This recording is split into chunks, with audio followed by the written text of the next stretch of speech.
Last night, I dreamt I went to Manderley again. It seemed to me I stood by the iron gate leading to the drive, and for a while I could not enter, for the way was barred to me. Then, like all dreamers, I was possessed of a sudden with supernatural powers and passed like a spirit through the barrier before me. The drive wound away in front of me, twisting and turning as it had always done. But as I advanced, I was aware that a change had come upon it. Nature had come into her own again, and little by little had encroached upon the drive with long, tenacious fingers. On and on wound the poor thread that had once been our drive. And finally, there was Manderley.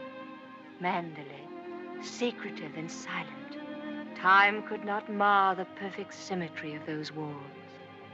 Moonlight can play odd tricks upon the fancy, and suddenly it seemed to me that light came from the windows.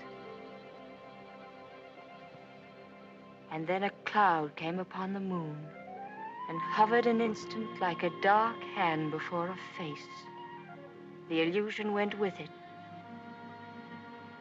I looked upon a desolate shell with no whisper of the past about its staring walls. We can never go back to Manderley again. That much is certain. But sometimes, in my dreams, I do go back to the strange days of my life, which began for me in the south of France.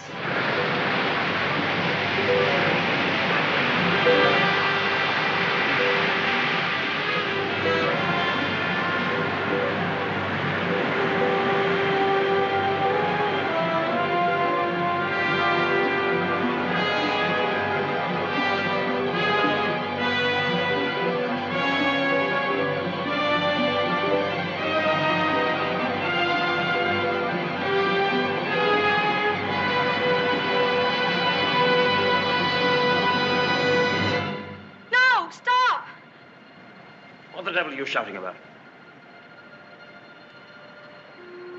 Who are you? What are you staring at? I'm sorry, I didn't mean to stare, but I only thought... Oh, you did it. Well, what are you doing here? I was only walking. Well, get on with your walking. Don't hang about here screaming.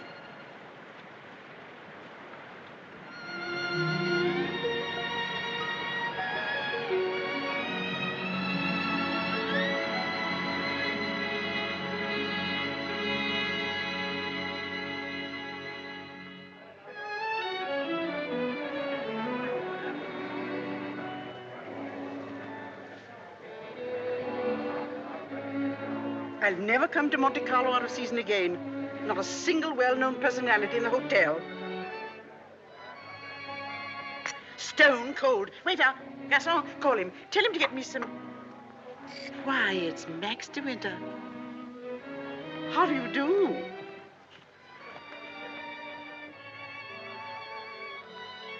How do you do? I'm Edith Van Hopper. It's so nice to run into you here, just when I was beginning to despair of finding any old friends here in Monte. But do sit down and have some coffee.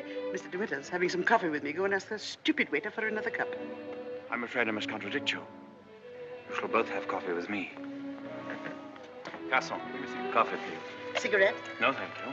You know, I recognized you just as soon as you came in, though I haven't seen you since that night at the casino at Palm Beach. Perhaps you don't remember an old woman like me. Are you playing the tables much here at Monte? No, I'm afraid that sort of thing ceased to amuse me years ago. I can well understand that. As for me, if I had a home like Mandalay, I should certainly never come to Monte. I hear it's one of the biggest places in that part of the country, and you just can't beat it for beauty. What do you think of Monte Carlo? Or don't you think of it at all? Oh, well, I think it's rather artificial. She's spoiled, Mr. DeWitt. That's her trouble. Most girls will give their eyes for a chance to see Monte. Wouldn't that rather defeat the purpose? Now that we've found each other again, I hope I shall see something of you. You must come and have a drink in my suite. I hope they've given you a good room. The place is empty, so if you're uncomfortable, mind you make a fuss. Your valet is unpacked for you, I suppose. I'm afraid I don't possess one. Perhaps you would like to do it for me. Well, I hardly think... perhaps you could make yourself useful to Mr. DeWitt if he wants anything done. You're a capable child in many ways. That's a charming suggestion, but I'm afraid I cling to the old motto.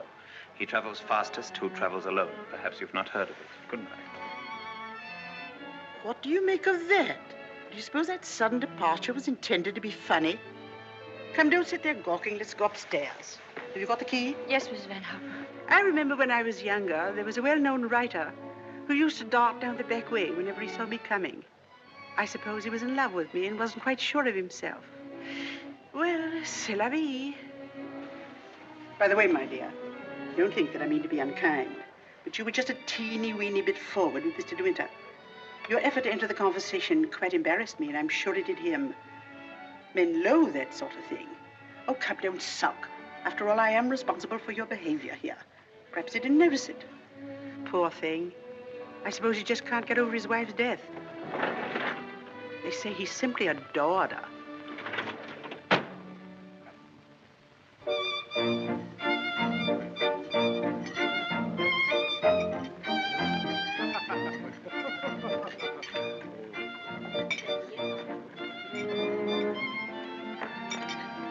Louis, prenez la commande.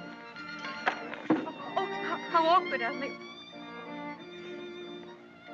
What a stupid thing to do. Oh, I'm so sorry. Please don't bother. It doesn't really matter. Oh, leave that, leave that. Go and lay another place at my table. Mademoiselle will have lunch with me. Oh, but I couldn't possibly. Why not? Oh, well, please don't be polite. It's very kind of you, but I'll be all right if they just change the cloth. I wasn't being polite. I should have asked you to have lunch with me, even if we hadn't upset the vase so clumsily. Come along. We needn't talk to each other if we don't feel like it. Well, thank you very much.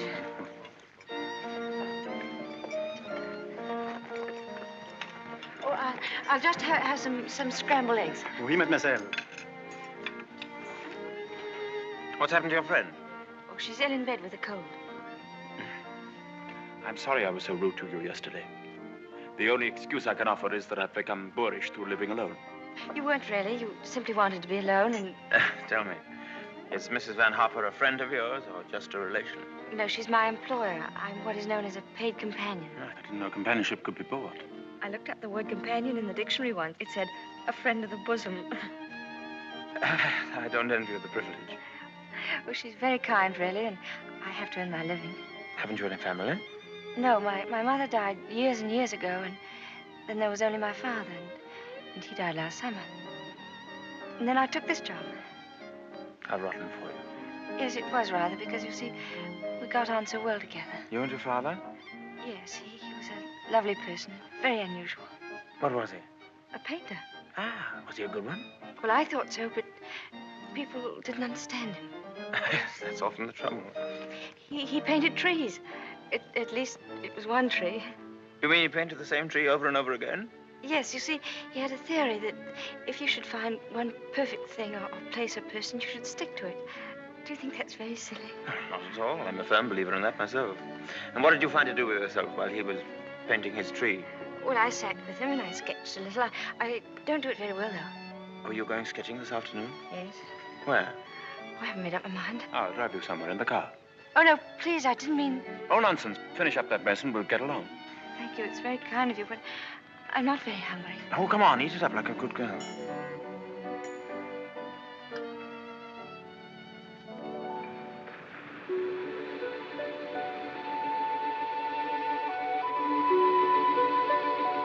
You've taken long enough for that sketch. I shall expect a really fine work of art.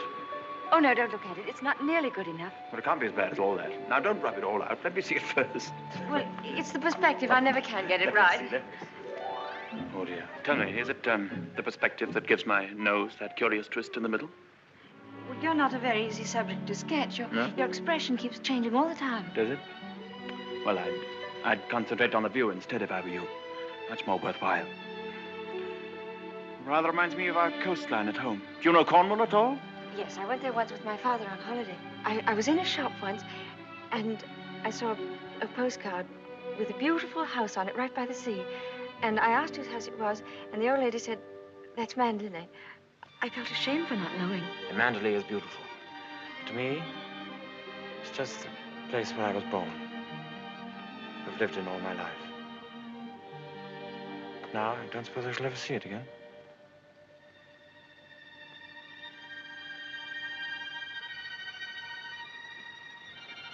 We're lucky not to be home during the bad weather, aren't we? I can't ever remember enjoying swimming in England till June, can you? The water's so warm here that I could stay in all day. There's a dangerous undertow, and there's a man drowned here last year. I never have any fear of drowning, have you?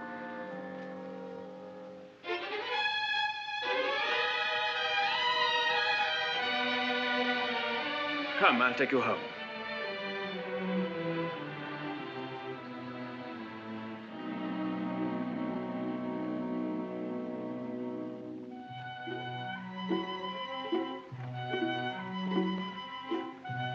Oh, yes. I know Mr. DeWitt well. I knew his wife, too. Before she married, she was the beautiful Rebecca Hildreth, you know. She was drowned, poor dear, while she was sailing near Mandalay. He never talks about it, of course, but he's a broken man. I suppose I'd better have it. Wretched stuff. Give me a chocolate, quick. Oh, there you are. It's about time. Hurry up. I want to play some rummy.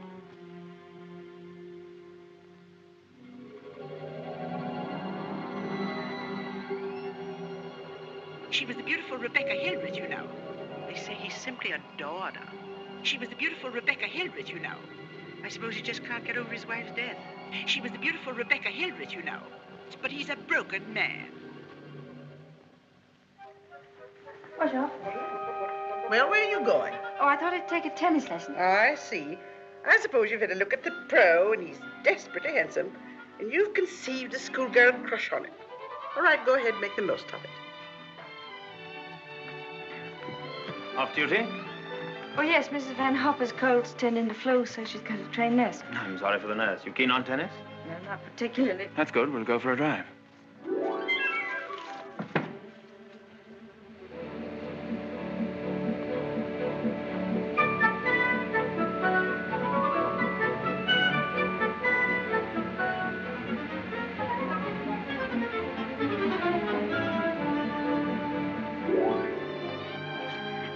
Good afternoon, Mrs. Van Hoff. How are you feeling?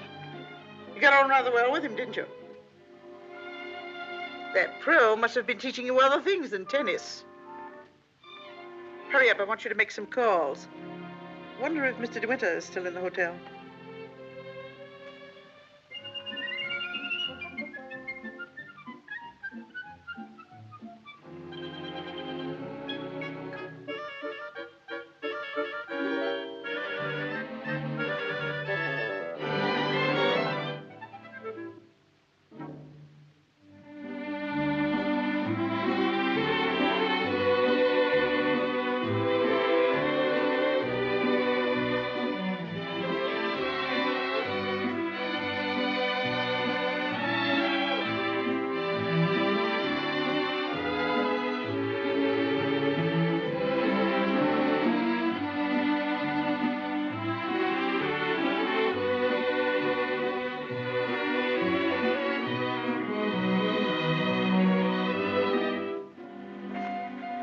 May I go now? For the number of lessons you've had, you ought to be ready for Wimbledon. But this will be your last, so make the most of it. Trouble is, with me laid up like this, you haven't had enough to do. But I'm getting rid of that nurse today, and from now on, you'll stick to your job. Yes, Miss Van Harper. Nurse? Yes, Miss Van Harper? Are you absolutely sure you left those messages for Mr. De Winter? Why, yes, madame. I simply can't believe it. He would most certainly have called me back. Oh, well, poor boy. I simply hate to see him so alone.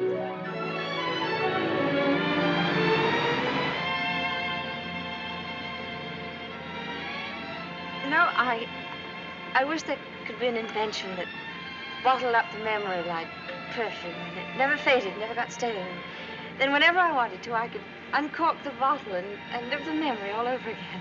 And what particular moment in your young life would you want to keep? Oh, all of them. All these last few days.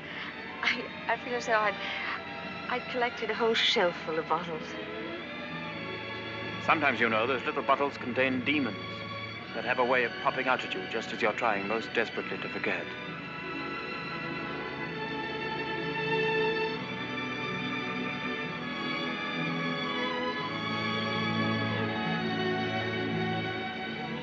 Stop biting your nails.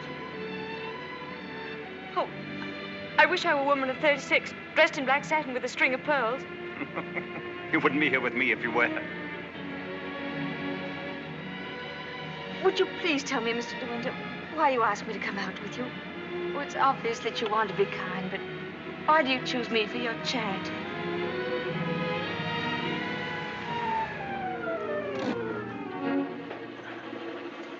I asked you to come out with me because I wanted your company. You've blotted out the past for me more than all the bright lights of Monte Carlo. But if you think I just asked you out of kindness or charity, you can leave the car now and find your own way home. Go on, open the door and get out.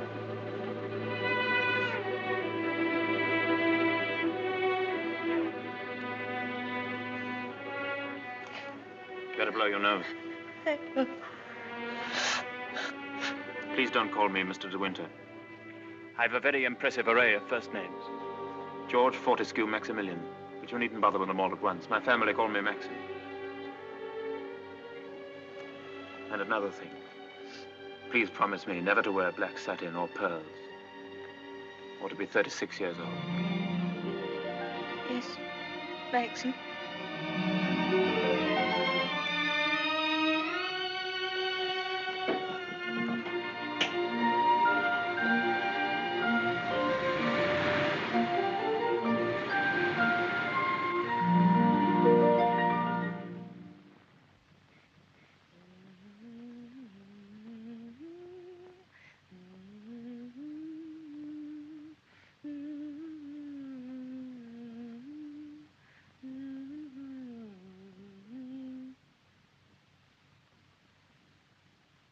For the love of Pete, come here. What do you think? My daughter's engaged to be married. Oh, really? How nice. We must leave for New York at once. Get reservations on the Aquitania, and we'll take the 12:30 train for Cherbourg. Hurry up and get in a maid to help with the packing. We've no time to waste. Go on and don't dawdle. Mr. De Winter, please. Oh, he's gone out riding. He won't be back till noon. Oh. Well, give me the porter, please.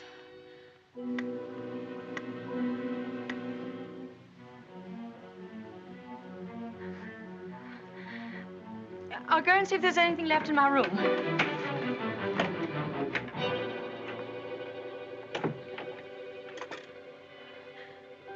Has Mr. De Winter come in yet? Oh, he has. Would you connect me, please?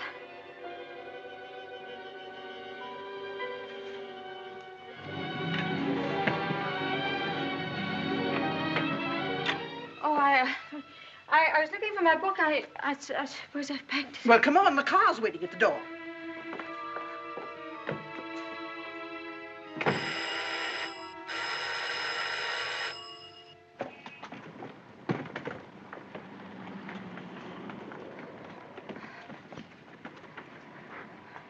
I'd like to leave a forwarding address if they happen to find that book. Would you ring Mr. De Winter, please? Yes, madame. 182.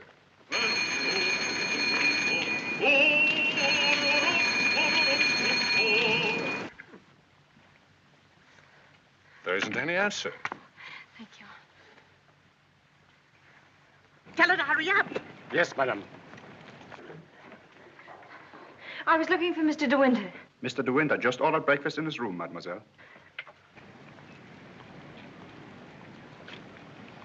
Come in.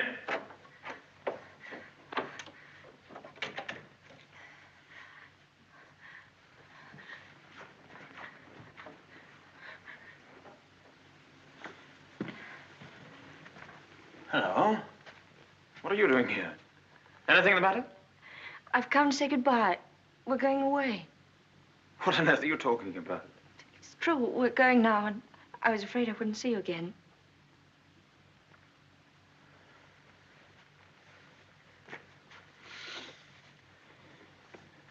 Where's she taking you to? New York. I don't want to go. I shall hate it. I shall be miserable.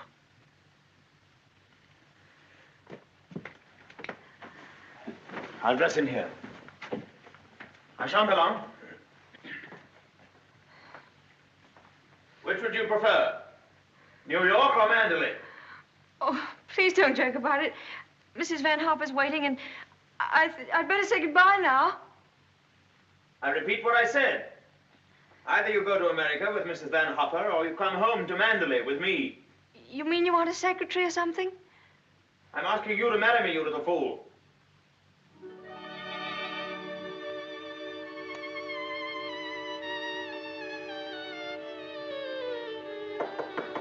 Come in. Is that my food? I'm famished. I didn't have any breakfast.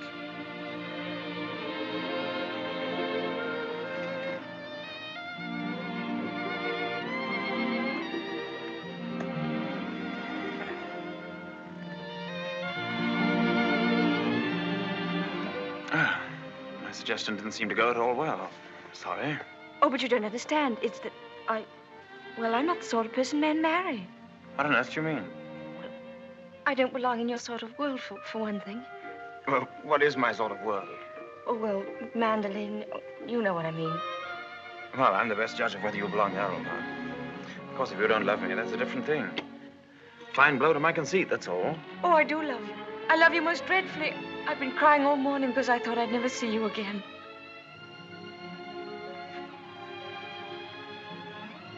Bless you for that. I'll remind you of this one day. You won't believe me. It's a pity you have to grow up. Oh, now that's settled. You may pour me out some coffee. 2 lumps of sugar and some milk, please. Same with my tea, don't forget. Who's going to break the news to Mrs. Van Hopper? Shall you or shall I? Oh, you tell it. She'll be so angry. What's the number of her room? Oh, she's not there. She's downstairs in the car. Hello? Give me the date, please. Hello? You'll find Mrs. Van Hopper waiting outside in her car. Would you ask her with my compliments if she'd very kindly come up and see me in my room? Yes, in my room. Mr. De Winter says, please, for you to come up to his room. Mr. De Winter? Why, certainly.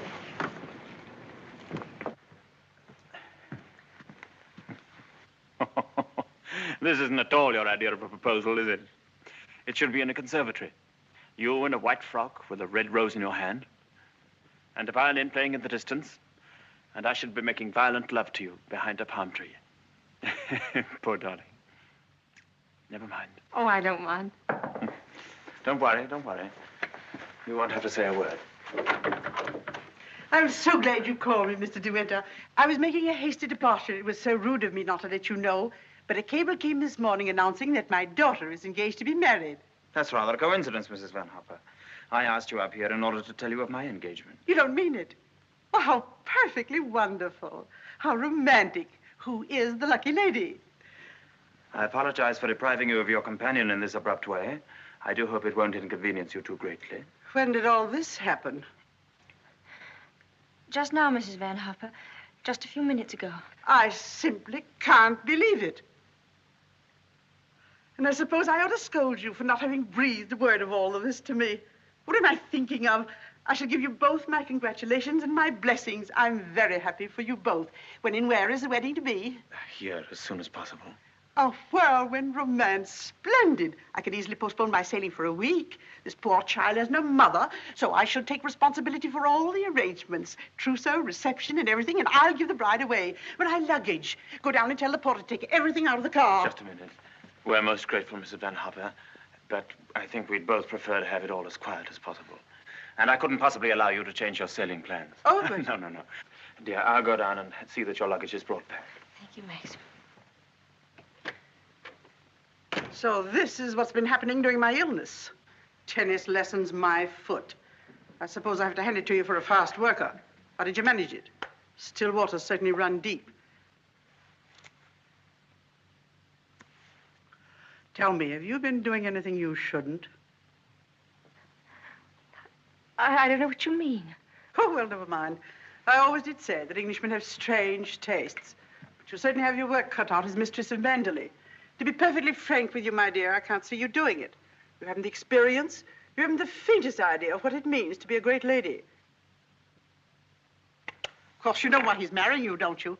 You haven't flattered yourself that he's in love with you. Fact is, that empty house got on his nerves to such an extent, he nearly went off his head. He just couldn't go on living alone. You better leave, Mrs. Van Hopper. You'll miss your train.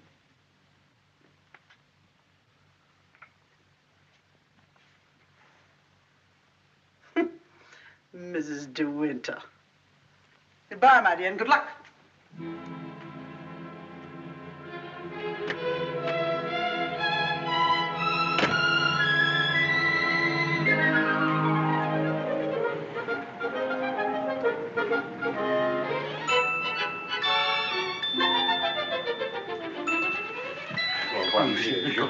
Merci.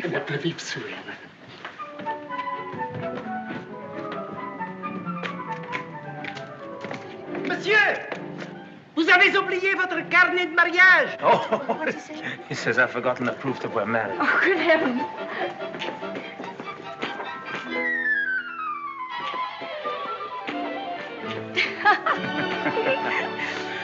Somebody else had the same idea.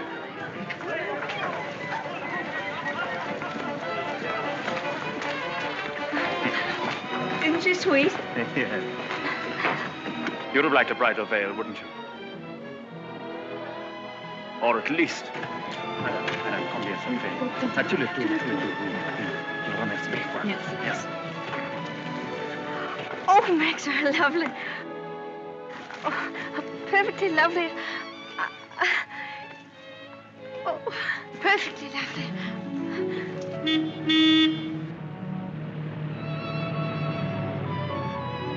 Welcome home, Mr. De Winter. Thank you, Smith.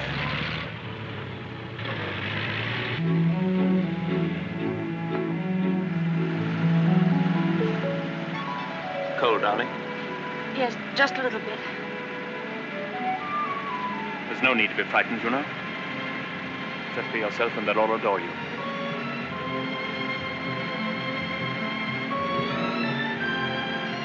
You don't have to worry about the house at all. Mrs. Danvers is the housekeeper. Just leave it to her.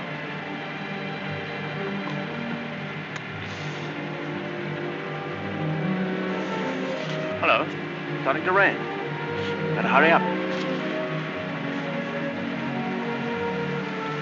Here, have this. Put it over your head. Thank you.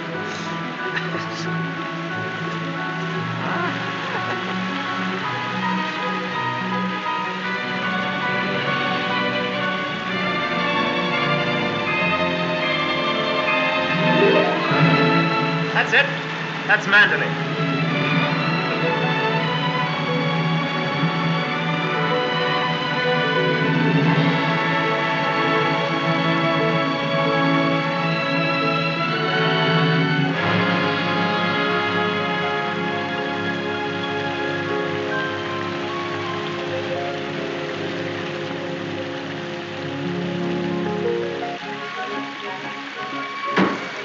Here we are, Fritz. Everybody well? Yes, thank you, sir. We're glad to see you home, sir. This is Mrs. De Winter, Fritz. How do you do?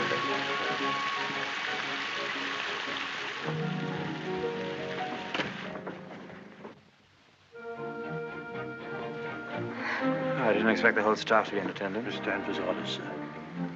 Oh. Sorry about this. Won't take long.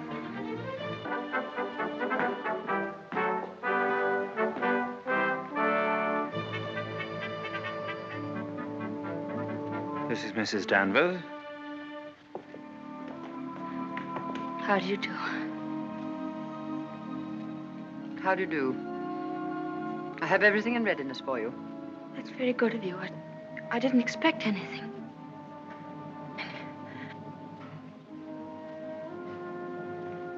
I think we'd like some tea, Frith. Ready in the library, sir. Come along, darling.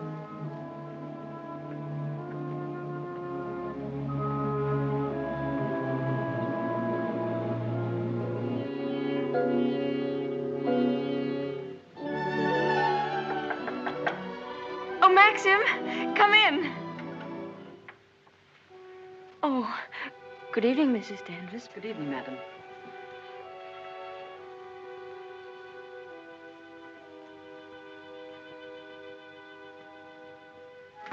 I hope Alice was satisfactory, madam. Oh, yes, thank you. Perfectly. She's the parlor maid. She'll have to look after you until your own maid arrives. Oh, but I haven't a maid. I'm sure Alice will do very nicely. I'm afraid that would not do for very long, madam. It's usual for ladies in your position to have a personal maid. I hope you approve the new decoration of these rooms, madam. Oh, I didn't know it'd been changed. I hope you haven't been to too much trouble. I only followed out Mr. De Winter's instructions. Oh, well, what did it look like before? It had an old paper and different hangings. It was never used much, except for occasional visitors. Oh, then it wasn't Mr. De Winter's room originally. No, madam. He's never used the east wing before. Of course, there's no view of the sea from here. The only good view of the sea is from the west wing. The room's very charming, and I'm sure I'll be comfortable. If there's anything you want done, madam, you have only to tell me. I suppose you've been at Manderley for many years, longer than anyone else. Not so long as Frith. He was here when the old gentleman was living, when Mr. De Winter was a boy. Oh, I see. And you didn't come till after that? I came here when the first Mrs. De Winter was a bride.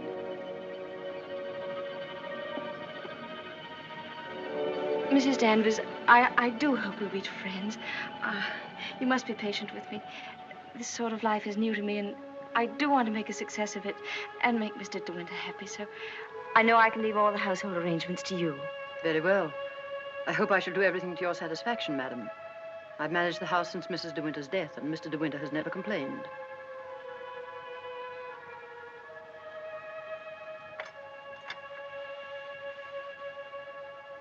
I think I'll go downstairs now.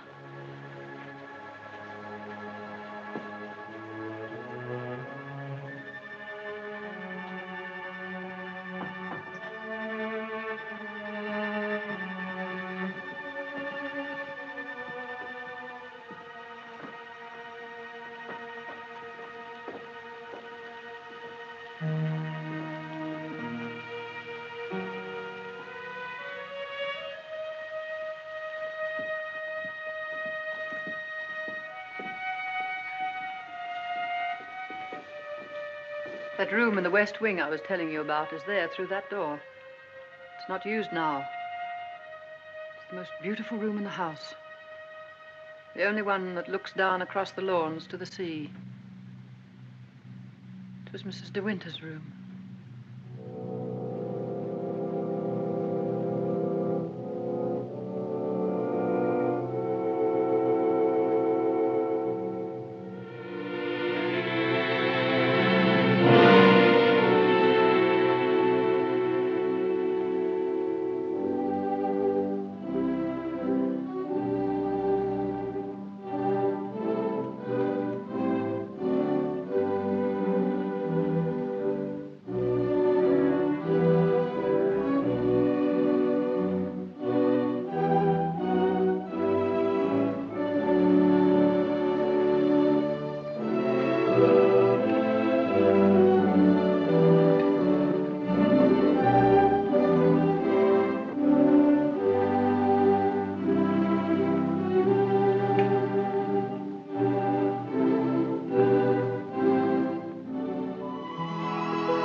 morning.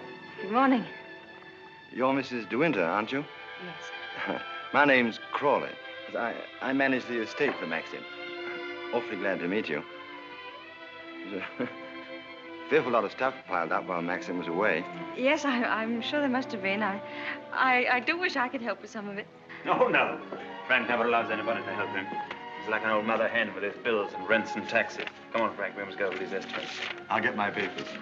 You'll find quantities of breakfast over there, but you must eat it all or Cook will be mortally offended. Well, I'll do my best, Maxim. I have to go over the place with Frank just to make sure that he hasn't lost any of it. You'll be all right, won't you? Getting acquainted with your new home.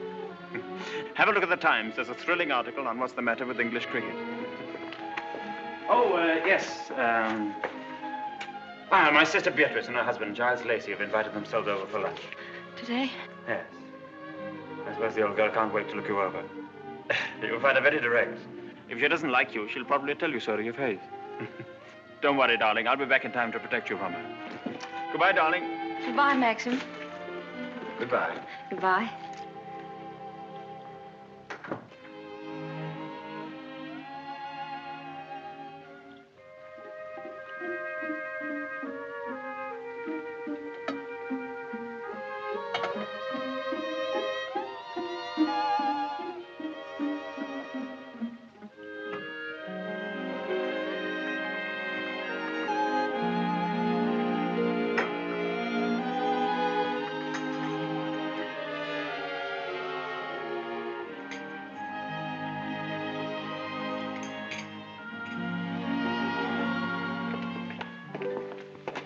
Good morning, madam.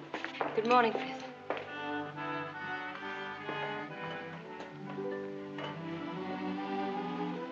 Isn't there anything I could get for you, madam? Oh, no, thank you, Frith. I'm really not very hungry. Thank you. The paper, madam. Oh, yes, thank you, Frith.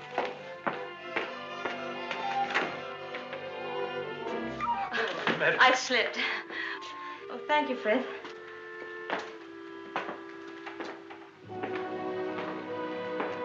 It's big, isn't it? Yes, madam. Mandalay is a big place. This was the banquet hall in the old days. It is still used on great occasions, such as a big dinner or a ball. And the public is admitted here, you know, once a week. That's nice.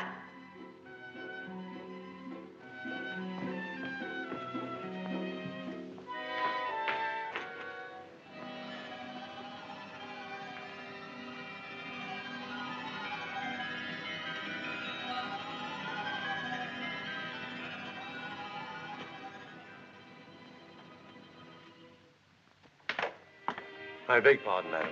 I'm afraid the fire is not usually lit in the library until the afternoon, but you'll find one in the morning room. Of course, if you wish this fire lit now, madam. Oh, no, Frith, I wouldn't dream.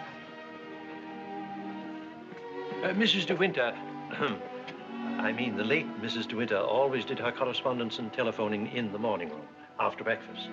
Thank you, Frith.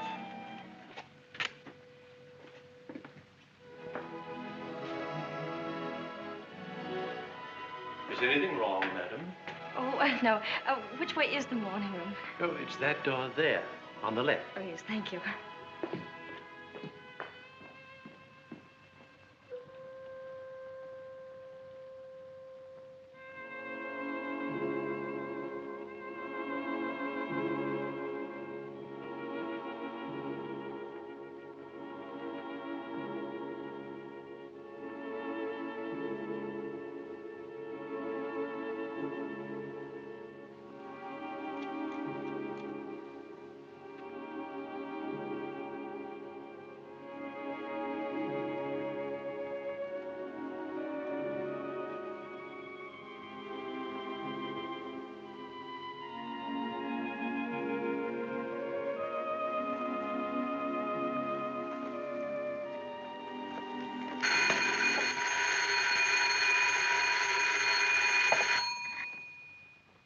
Mrs. De Winter? Oh, I'm afraid you've made a mistake. Mrs. De Winter's been dead for over a year. Oh, I mean... Oh, that was the house telephone, madam. Probably the head gardener wishing instructions. Did you want to see me, Mrs. Danvers? Mr. De Winter informed me that his sister, Mrs. Lacey, and Major Lacey are expected for luncheon. I'd like to know if you approve of the menu. Oh, well, I'm sure it's very suitable, very nice indeed. You'll notice, madam, that I've left a blank space for the sauce. Mrs. De Winter was most particular about sauces. Let's have whatever you think that Mrs. De Winter would have ordered. Thank you, madam. When you've finished your letters, Robert will take them to the post. My letters? Oh, yes, of course. Thank you, Mrs. Danvers.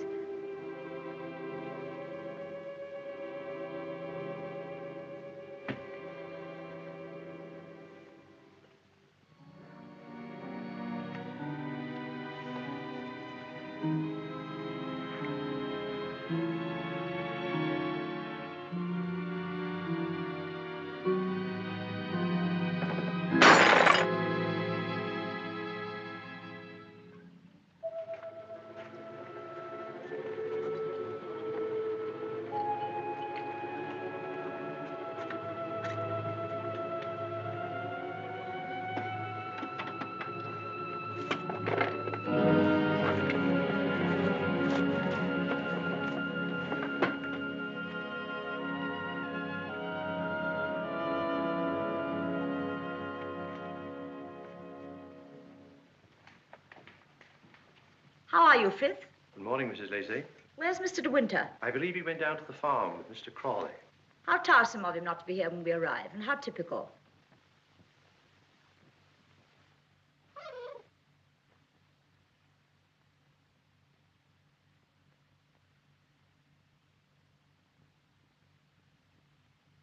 I must say old Danvers keeps the house looking lovely. She certainly learned that trick of arranging flowers from Rebecca. I wonder how she likes it now, being ordered about by an ex-chorus girl.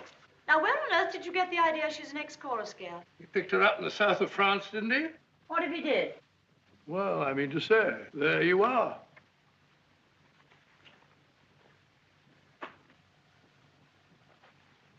How do you do?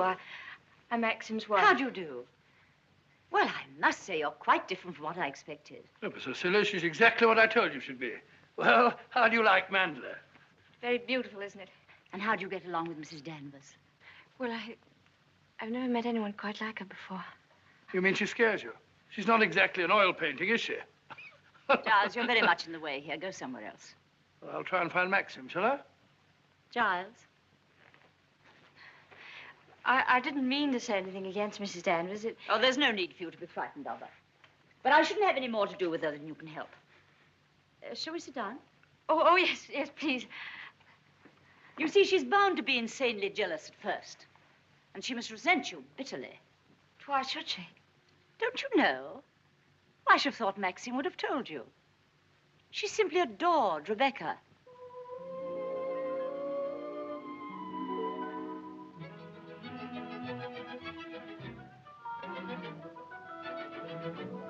How are you, Robert? Quite well, thank you, madam. Still having trouble with your teeth? Unfortunately, yes, madam. You should have them out. All of them. Wretched nuisances, teeth. Thank you, madam. What a plateful. Do you hunt? No, I don't. I'm afraid I don't even ride. Oh, have to ride down here. We all do. Which do you ride, side saddle or astride? Oh, yes, of course, I forgot you don't, do you? You must. Nothing else to do down here. Maxine, when are you going to have parties here again, like the old days? Oh, I haven't thought about it. But everyone's dying to see you, and... Yes, I bet they are. Why don't you have the masquerade ball again this summer? My dear, are you fond of dancing? Well, I love it, but I'm not very good at it. Do you rumble? I've never tried. You must teach me. I say, but I'm trying to find out exactly what your wife does do. She sketches a little. Sketches? Not this modern stuff, I hope. You know, portrait of a lampshade upside down to represent a soul in torment. Don't sail, do you? No, I don't. Thank goodness for that. Huh?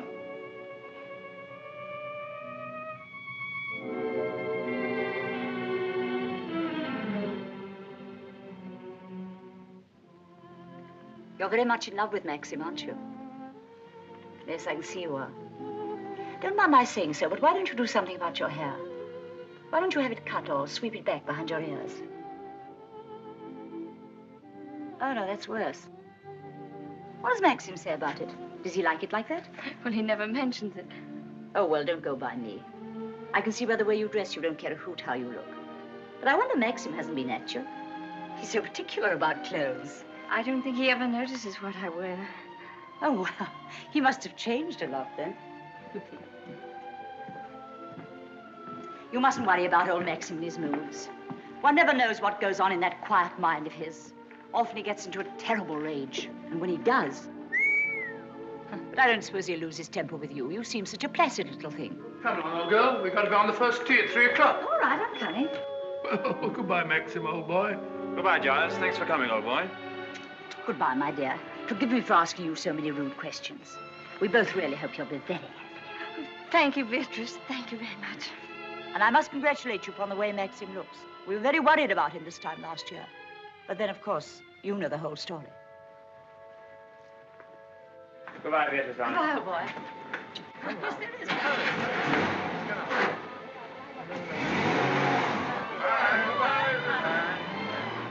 Well, thank heavens they've gone.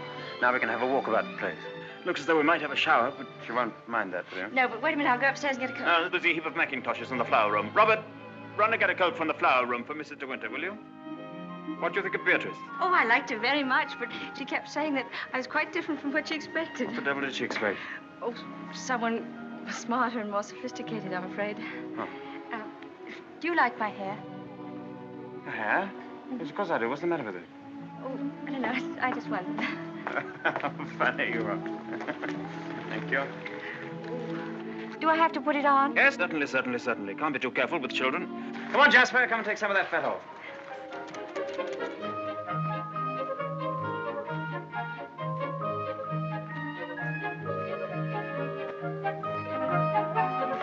Jasper! Here, not that way. Come here. Where does that lead to? Oh, it leads to a little cove where we used to keep a boat. Oh, let's go down there. Well, no, it's a perfectly dull, uninteresting stretch of sand, just like any other. Oh, please. Well, all right, we'll walk down and take a look if you really want to.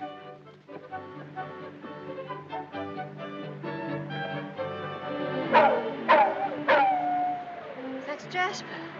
There must be something wrong. Perhaps he's hurt himself. No, he's all right. Leave him alone. Don't you think I'd better go and see? Don't bother about him, I tell you. He can't come to any harm. He'll find his own way back.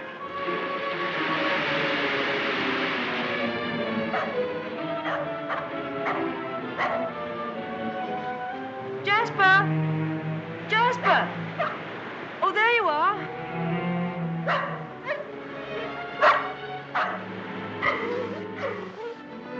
What do you want in there, Jasper? Come on. Come on. Let's go home. Jasper.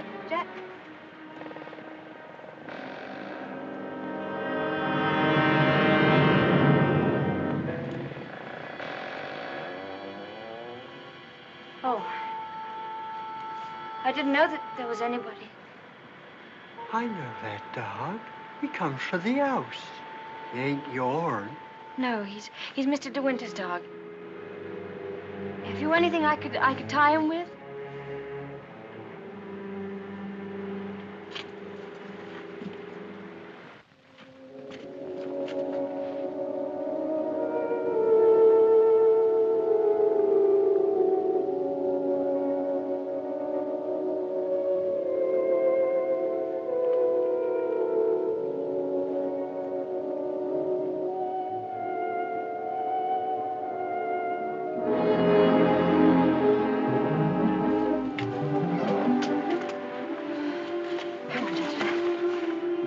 Anyone you saw me in there, will you?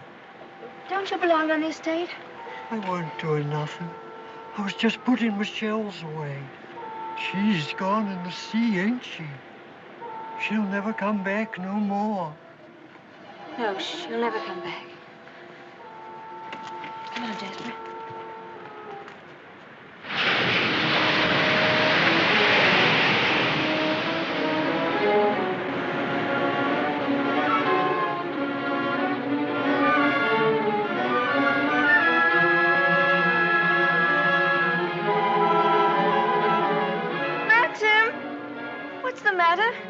Maxim!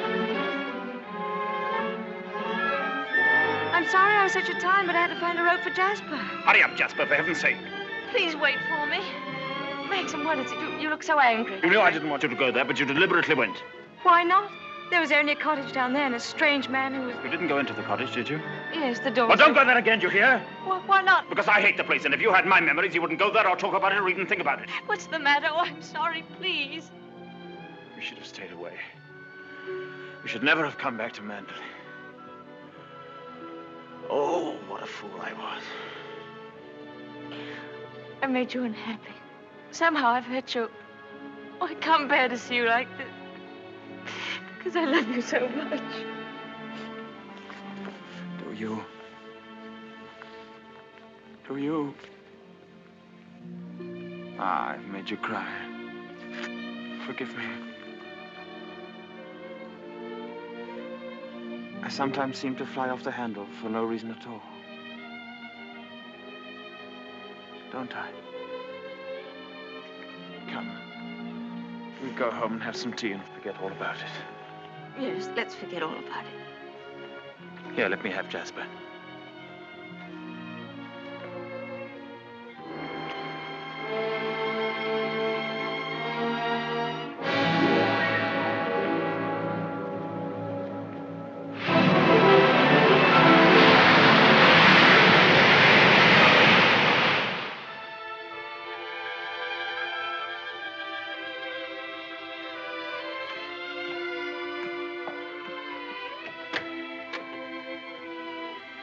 Hello, come in. Oh, please don't get up, Mr. Crawley. I was just wondering if you meant what you said the other day about showing me the run of things. Of course I did. What are you doing now? Notifying all the tenants that in celebration of Maxim's return with his bride, this week's rent will be free. Oh, was that Maxim's idea? Oh, yes.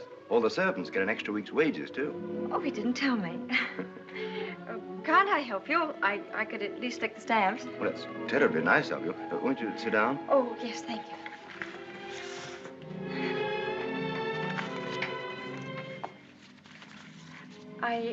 I was down at the cottage on the beach the other day. There was a man there, a queer sort of person.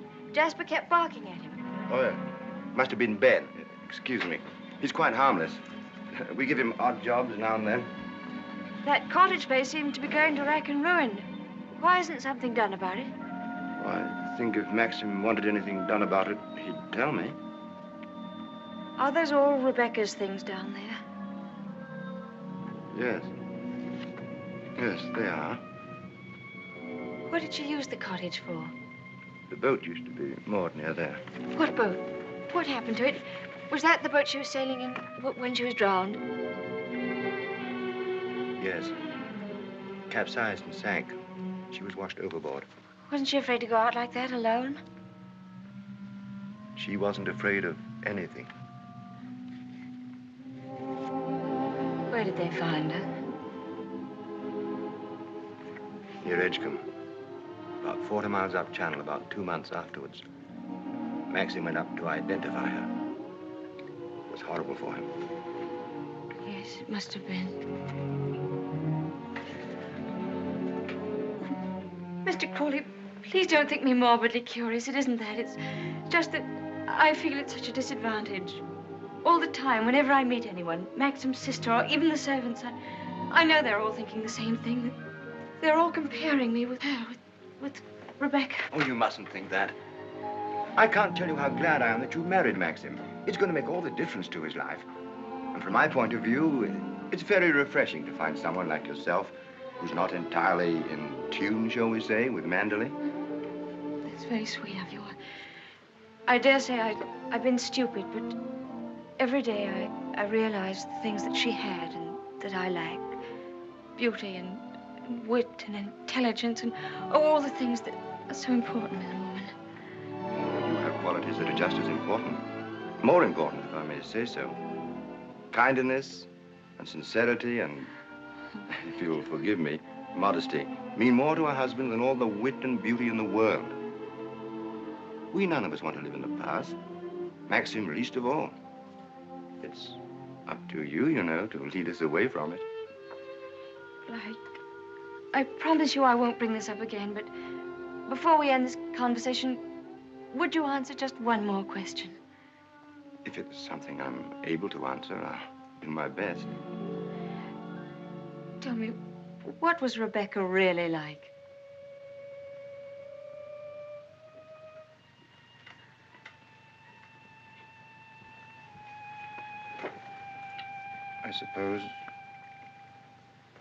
I suppose she was the most beautiful creature I ever saw.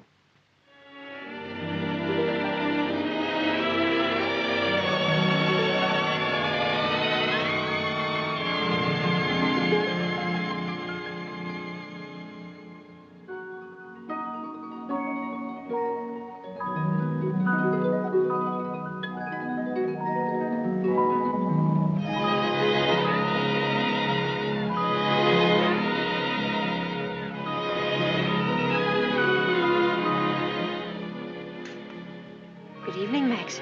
Hello. The films of the honeymoon have arrived at last. We timed, you think, before dinner?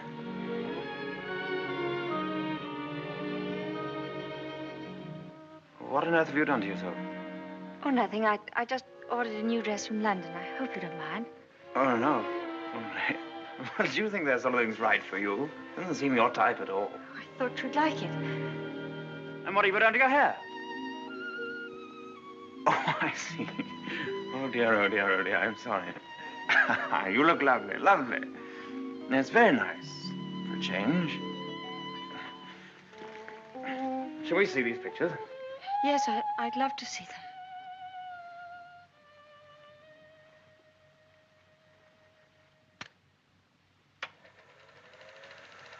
Ah, look now. Oh, look at that. Wasn't it wonderful, darling? Can't we go back there someday? Yes, of course, of course. Ah, look at you. Won't our grandchildren be delighted when they see how lovely you were? Oh, look at you. Yes. Oh, I see. Oh, I like that. Look at that. That's very nice. Oh, remember that. Yes. Oh, I wish our honeymoon could have lasted forever, Max. Oh, dash it, look. Oh, hang it. Threaded it up wrong, as usual, or something. Yes, Frith, what is it? Excuse me, sir. May I have a word with you? Yes. Come in. It's about Robert, sir. There's been a slight unpleasantness between him and Mrs. Danvers. Oh, dear. Robert is very upset. Oh, this is trouble. What is it? It appears that Mrs. Danvers has accused Robert of stealing a valuable ornament from the morning room. Robert denies the accusation most emphatically, sir. What was the thing, anyway? China Cupid, sir. Oh, dear, that's one of our treasures, isn't it? Well, tell Mrs. Danvers to get to the bottom of it somehow and tell her I'm sure it wasn't Robert. Very good, sir. Oh, why do they come to me with these things? That's your job, sweetheart. Maxim, I wanted to tell you, but, well, I forgot. The fact is, I broke the China Cupid. You broke it? Now, why on earth didn't you say something about it when Frith was here? I don't know. I didn't like to. I was afraid he'd think me a fool. Well, he'd think you much more of a fool now. You'll have to explain to him and Mrs. Danvers. Oh, no, Maxim, you do it. I'll go upstairs. Don't be such a little idiot, darling. Anybody would think you were afraid of them. It's all a mistake, Mrs. Danvers. Apparently, Mrs. De Winter broke the cupid herself and forgot to say anything about it. I'm so sorry. I never thought that I'd get Robert into trouble. Is it possible to repair the ornament, madam? No, I'm afraid it isn't. It was smashed into pieces. What did you do with the pieces? Well, I put them at the back of one of the drawers in the writing desk. Well, it looks as though Mrs. De Winter were afraid you were going to put her in prison, doesn't it, Mrs. Danvers? Well, never mind. Do what you can to find the pieces, see if they can be mended, and above all, tell Robert to dry his tears. I shall apologize to Robert, of course. Perhaps if such a thing happens again, Mrs. De Winter will tell me personally. Yes, yes, all right. Thank you, Mrs. Danvers.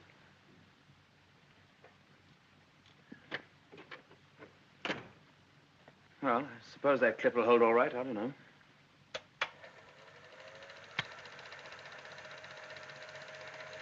I'm awfully sorry, darling. It was very careless of me. Mrs. Danvers must be furious with me. Oh, hang Mrs. Danvers. Why on earth should you be frightened of her? You behave more like a upstairs maid or something, not like the mistress of the house at all. Yes, I know I do. But I feel so uncomfortable. I try my best every day, but it's very difficult with people looking me up and down as if I were a prize cow. Well, what does it matter if they do? You must remember that life at Mandeville is the only thing that interests anybody down here. What a slap in the eye I must have been to them then. I suppose that's why you married me.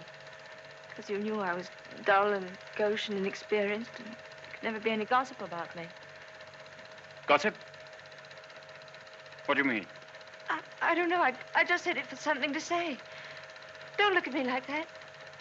Maxim, what's the matter? What have I said?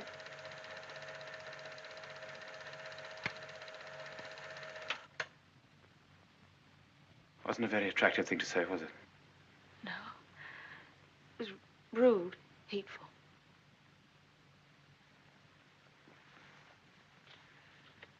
I wonder if I did a very selfish thing in marrying you. How do you mean? I'm not much of a companion to you, am I? You don't get much fun, do you? You ought to have married a boy. Someone of your own age. Maxim, why do you say this? Of course we're companions. Are we? I don't know. I'm very difficult to live with. No, you're not difficult. You're easy, very easy. Our marriage is a success, isn't it? A great success? We're happy, aren't we? Terribly happy.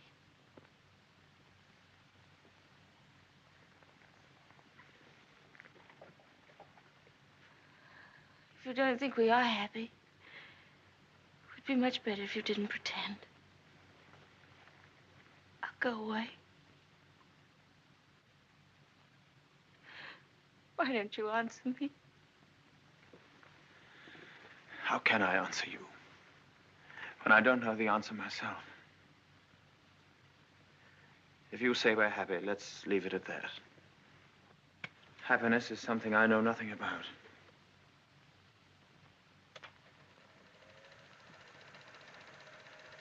Oh, look. There's the one when I left the camera running on the tripod, remember?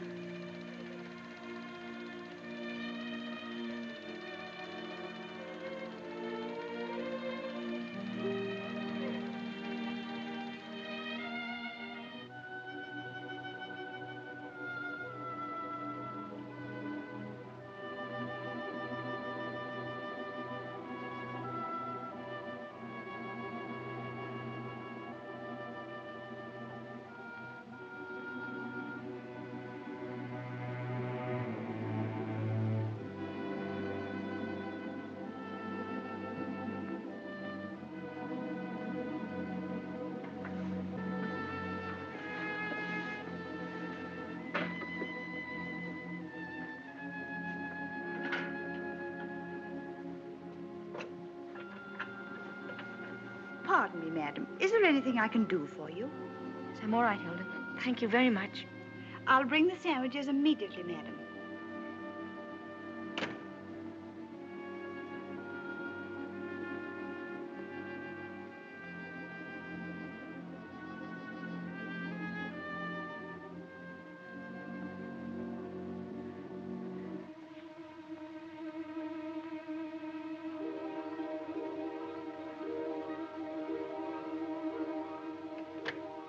Hilda, Yes, madam? the West Wing. Nobody ever uses it anymore, do they? No, madam. Not since the death of Mrs. De Winter.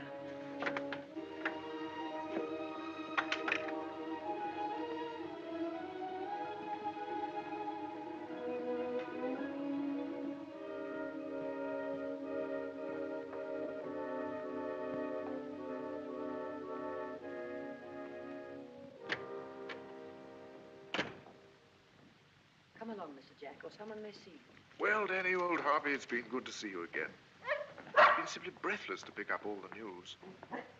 I really don't think it's wise for you to come here, Mr. Jack. Jasper, come here. Oh, nonsense, nonsense. It's just like coming back home. Quiet, Mr. Jack. Yes, and we must be careful not to shock Cinderella, mustn't we?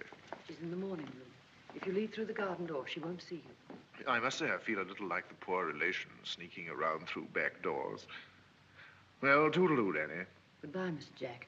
And please be careful.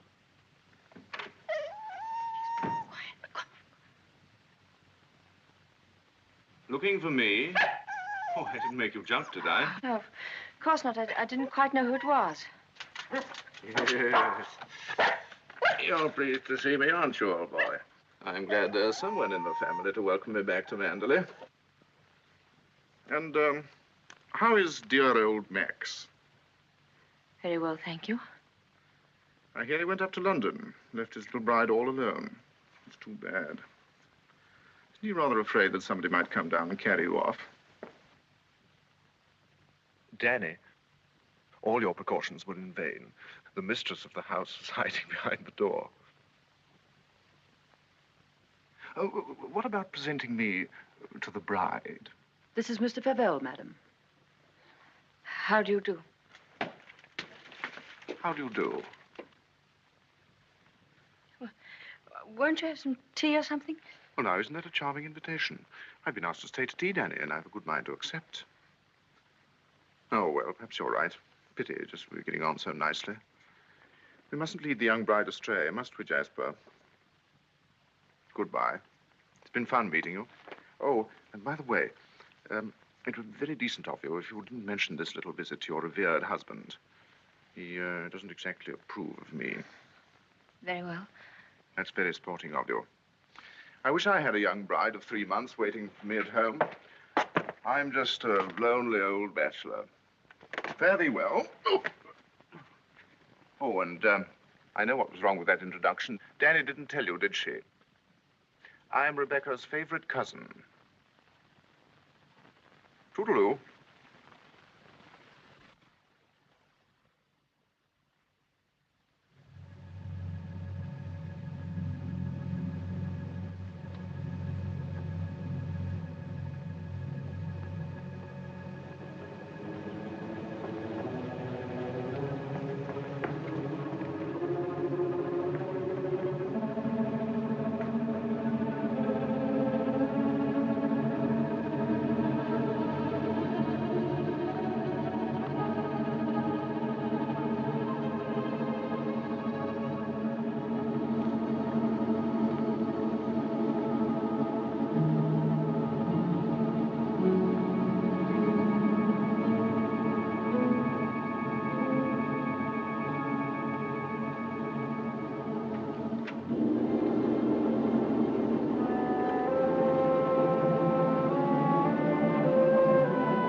You wish anything, madam?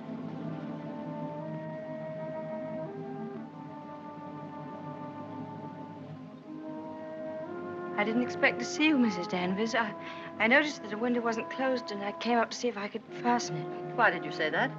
I closed it before I left the room. You opened it yourself, didn't you? You've always wanted to see this room, haven't you, madam? Why did you never ask me to show it to you? I was ready to show it to you every day.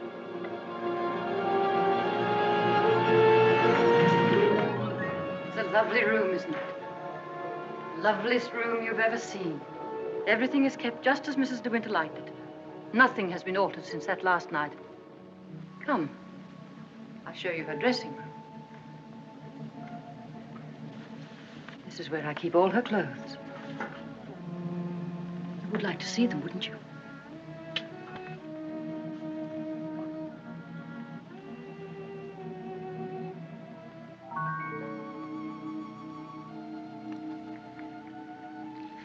Feel this.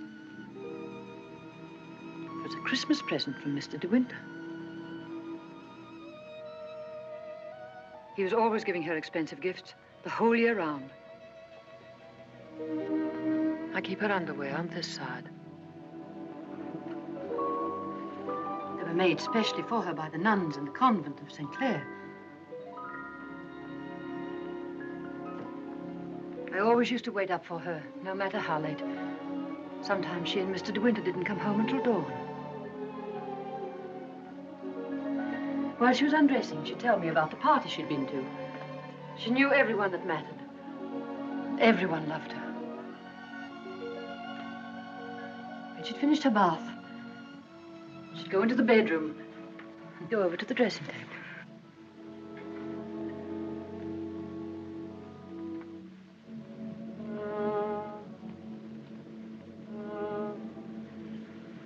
Oh, you've moved her brush, haven't you? There, that's better. Just as she always laid it down. Come on, Danny. Hair drill, she would say. And I'd stand behind her like this and brush away for 20 minutes at a time. And then she would say, "Good night, Danny," and step into her bed.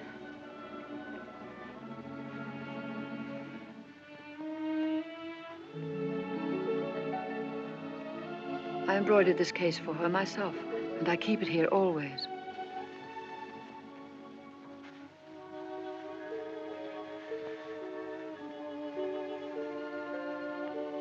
Did you ever see anything so delicate?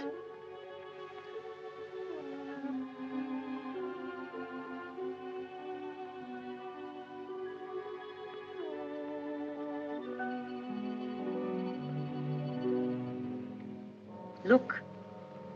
You can see my hand through it.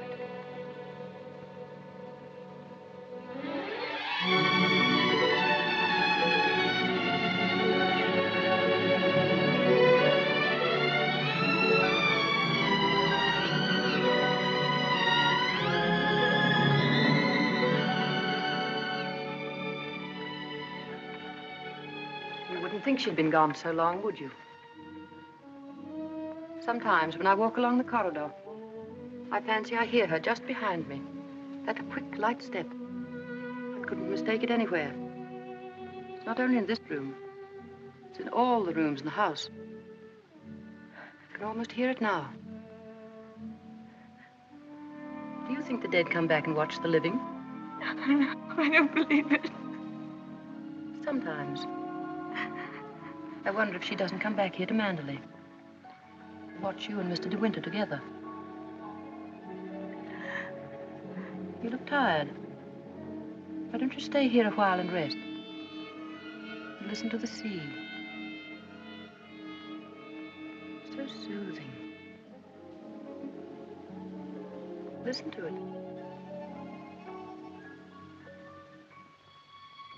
Listen. Listen to the sea.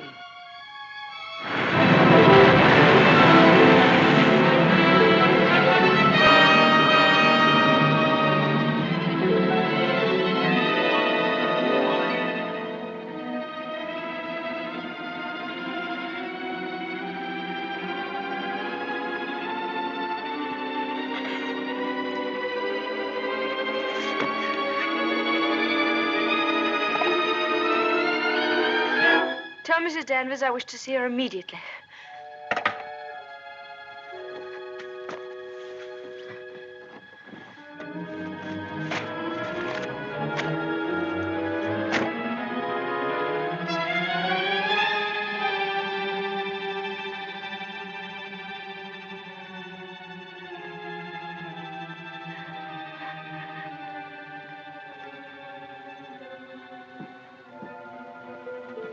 You sent for me, madam? Yes, Mrs. Danvers. I want you to get rid of all these things. But these are Mrs. De Winter's things. I am Mrs. De Winter now. Very well, I'll give the instructions. Just a moment, please. Mrs. Danvers, I intend to say nothing to Mr. De Winter about Mr. Favel's visit. In fact, I prefer to forget everything that happened this afternoon.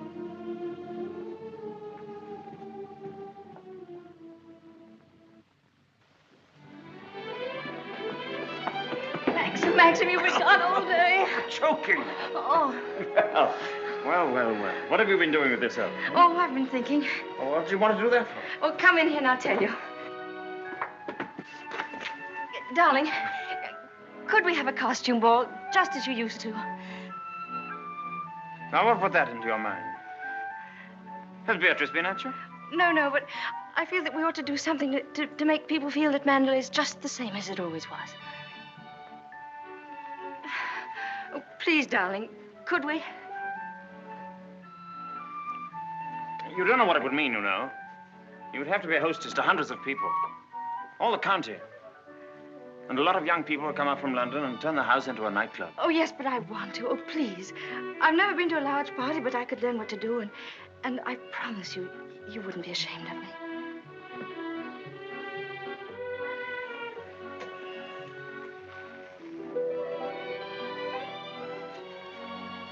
All right, if you think you'd enjoy it. You better get Mrs. Danvers to help you, hadn't you? No, I don't need Mrs. Danvers to help me. I can do it myself. All right, my sweet. Oh, thank you, darling. Thank you. Well, what'll you go as? Oh, I never dress up. That's the one privilege I claim as the host. What will you be, Alice in Wonderland with that ribbon around your hair? No, I won't tell you. I'll design a costume all by myself and give you the surprise of your life.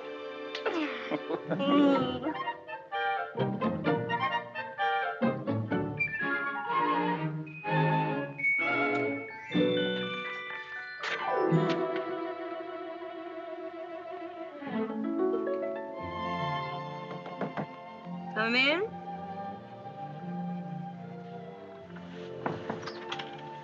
Robert found these sketches in the library, madam. Did you intend throwing them away?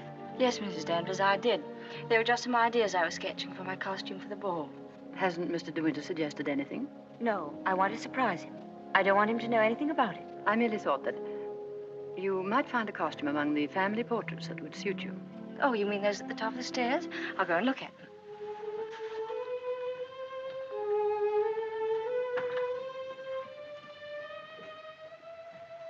This one, for instance. It might have been designed for you. I'm sure you could have it copied. I've heard Mr. De Winter say that this is his favorite of all the paintings. It's Lady Caroline De Winter, one of his ancestors. Oh, well, that's a splendid idea, Mrs. Danvers. I'm very grateful.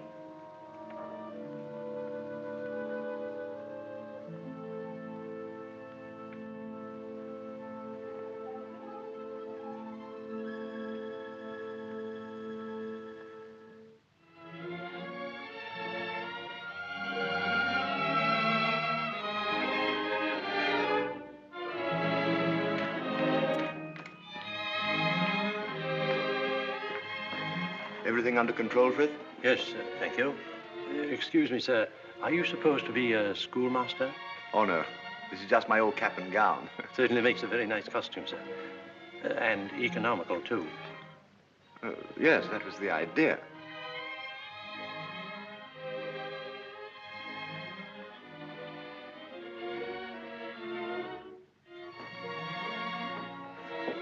Evening, Robert. Not very good weather for the ball. No, sir. Very misty on the way, and very chilly. Oh, this wig's so tight they ought to have sent an aspirin with it. Hello. Oh. What's the idea, Adam and Eve? Oh, Maxim, don't be disgusting. Strong man, old man. Oh. Where's my weight thing? What thing? You haven't left it in the car, have you? Oh. Oh, there it is. You were the first one down? Yes. Where's the child? Well, she's keeping her costume a terrific secret. Wouldn't even let me into her room. Oh, lovely. I'll go up and give her a hand. I could do with a drink. Won't you catch cold in that thing? Don't be silly. Pure wool, old boy. Pardon me, sir. You forgot this.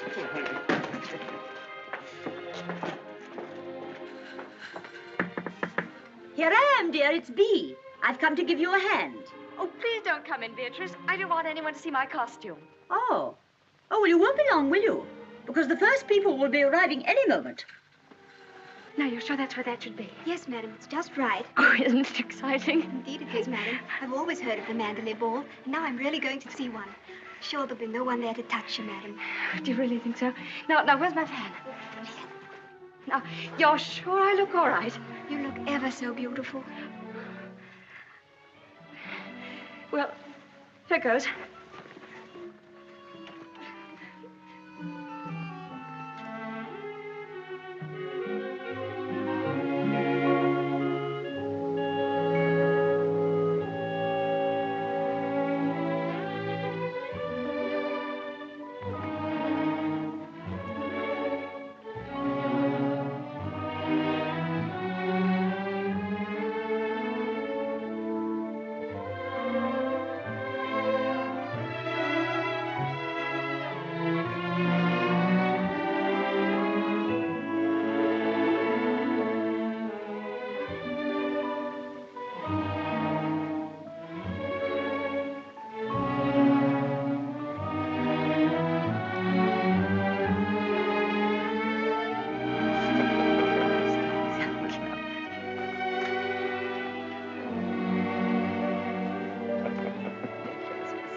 Good evening, Mr. De Winter.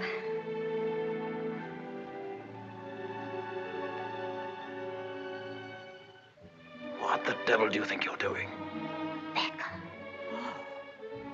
But it's the picture, the one in the gallery. What is it? What have I done? Go and take it off. Doesn't matter what you put on, anything will do. What are you standing there for? Didn't you hear what I said? Sir George and Lady Moore. Dudley Tennant, Admiral and Lady Burbank.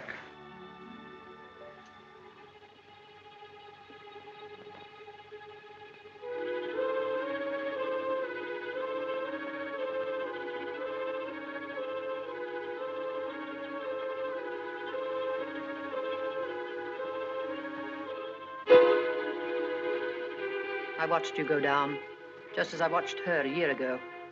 Even in the same dress, you couldn't compare. You knew it. You knew that she wore it, and yet you deliberately suggested I wear it. Why do you hate me? What have I done to you that you should ever hate me so? You tried to take her place. You let him marry you. I've seen his face, his eyes. They're the same as those first weeks after she died. I used to listen to him, walking up and down, all night long, night after night, thinking of her, suffering torture because he'd lost her.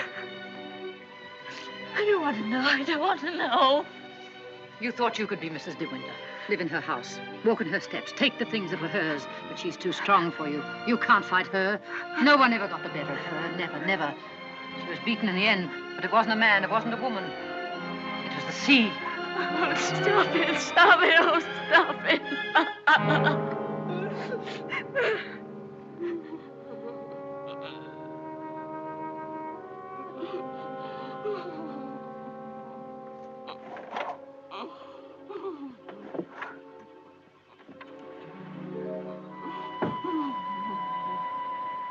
You're overwrought, madam.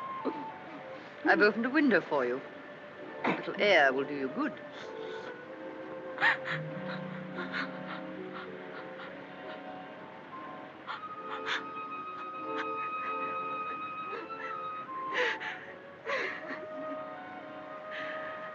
Why don't you go? Why don't you leave Manderley? He doesn't need you. He's got his memories. He doesn't love you. He wants to be alone again with her. You've nothing to stay for. You've nothing to live for, really, have you? Look down there. It's easy, isn't it? Why don't you? Why don't you? Go on. Go on. Don't be afraid.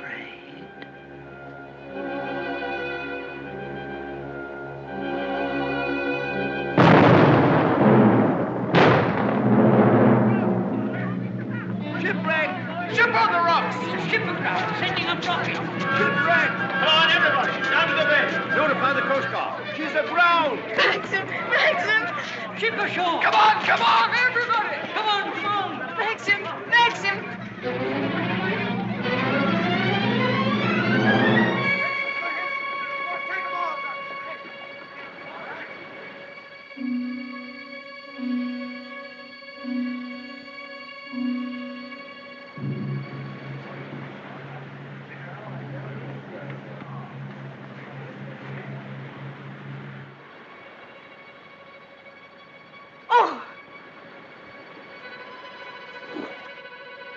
Ben, have you seen Mr. De Winter anywhere?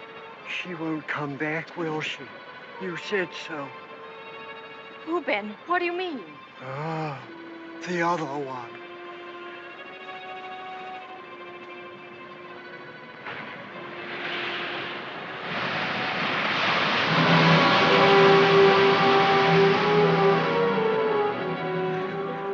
Frank, have you seen Maxim anywhere? Not since about half an hour ago. I thought he'd gone up to the house. No, he hasn't been in the house at all, and I'm afraid something might have happened to him. Frank, what's the matter? Is anything wrong? There is something wrong. Well, the diver who went down to inspect the bottom of the ship came across the hull of another boat. A little sailboat. Frank, is it? Yes. It's Rebecca's. How did they recognize it? was a local man. Knew it instantly. It'll be so hard on poor Maxim. Yes. It's going to bring it all back again. And worse than before. Why did they have to find it? Why couldn't they have left it there in peace at the bottom of the sea? Fine. Better get along and arrange some breakfast for the men. All right, Frank, I'll go and look for Max.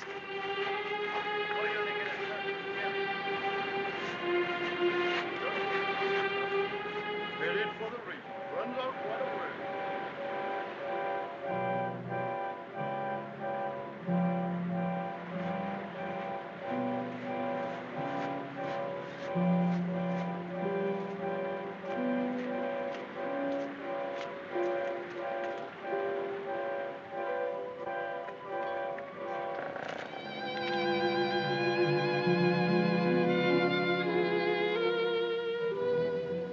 Hello. Maxim! You haven't had any sleep. Have you forgiven me? Forgiven you? What have I got to forgive you for? For last night, my stupidity about the costume. Oh, that. I'd forgotten. I was angry with you, wasn't I? Hmm. Maxim, can't we start all over again? I don't ask that you should love me. I won't ask impossible things. I'll be your friend, your companion. I'll be happy with that.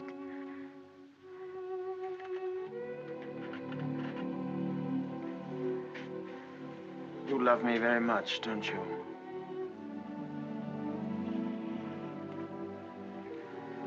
But it's too late, my darling. We've lost our little chance of happiness. No, Maxim, no. Yes. It's all over now. The thing's happened. The thing I've dreaded day after day. Night after night. Maxim, what are you trying to tell me? Rebecca has won. Her shadow has been between us all the time, keeping us from one another. She knew that this would happen. What are you saying? They sent a diver down. He found another boat. Yes, I know. Frank told me. Rebecca's boat. Oh, it's terrible for you. I'm so sorry. The diver made another discovery. Broke one of the ports and looked into the cabin. There was a body in there. Then she wasn't alone. There was someone sailing with her, and you have to find out who it was. That's it, isn't it, Maxim? You don't understand. There was no one with her. It's Rebecca's body lying there on the cabin floor. The woman that was washed up at Edgecombe. The woman that is now buried in the family crypt. That was not Rebecca. That was the body of some unknown woman. Unclaimed, belonging nowhere. I identified it, but I knew it wasn't Rebecca. It was all a lie. I knew where Rebecca's body was. Lying on that cabin floor on the bottom of the sea. How did you know, Max? Because I put it there.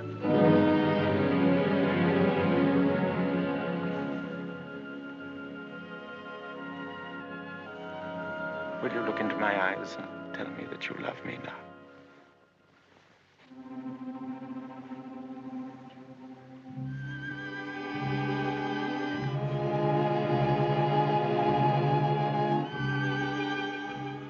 See? I was right. It's too late.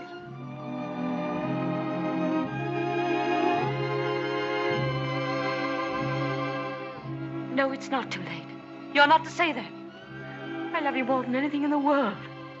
Oh, please, Maxim, kiss me, please. No. It's no use. It's too late. Oh, we can't lose each other now. We must be together always. No secrets, no shadows. We may only have a few days. A few hours. Maxim, why didn't you tell me before? Yeah, you did sometimes, but you never seemed close enough. How could we be close when I knew you were always thinking of Rebecca? How could I even ask you to love me when I knew you loved Rebecca still? What are you talking about? What do you mean? Whenever you touched me, I knew you were comparing me with Rebecca.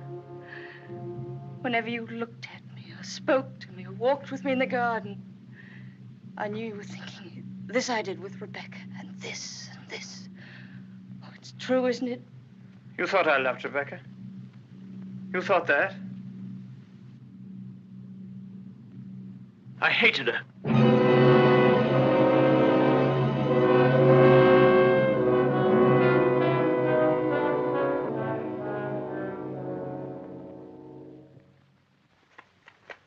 Oh, I was carried away by her.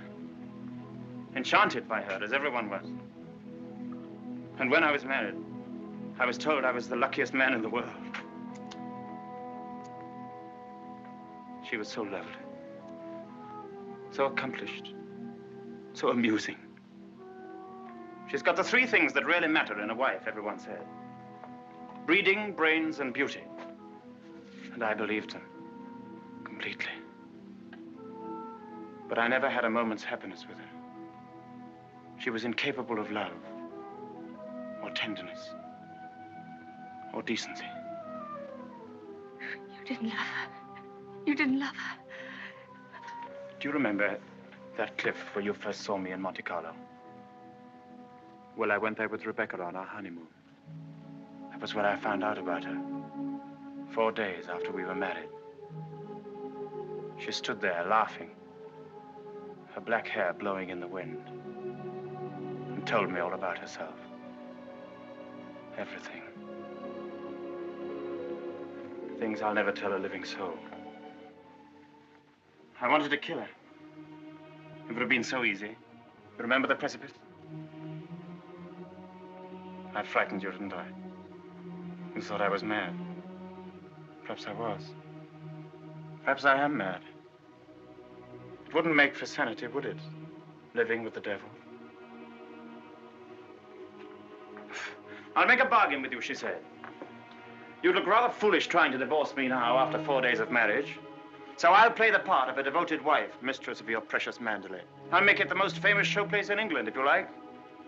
And people will visit us and envy us and say we're the luckiest, happiest couple in the country.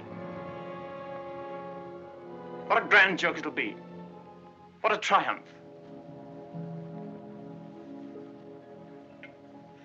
I should never have accepted her dirty bargain. But I did. I was younger then and tremendously conscious of the family honor. Family honor.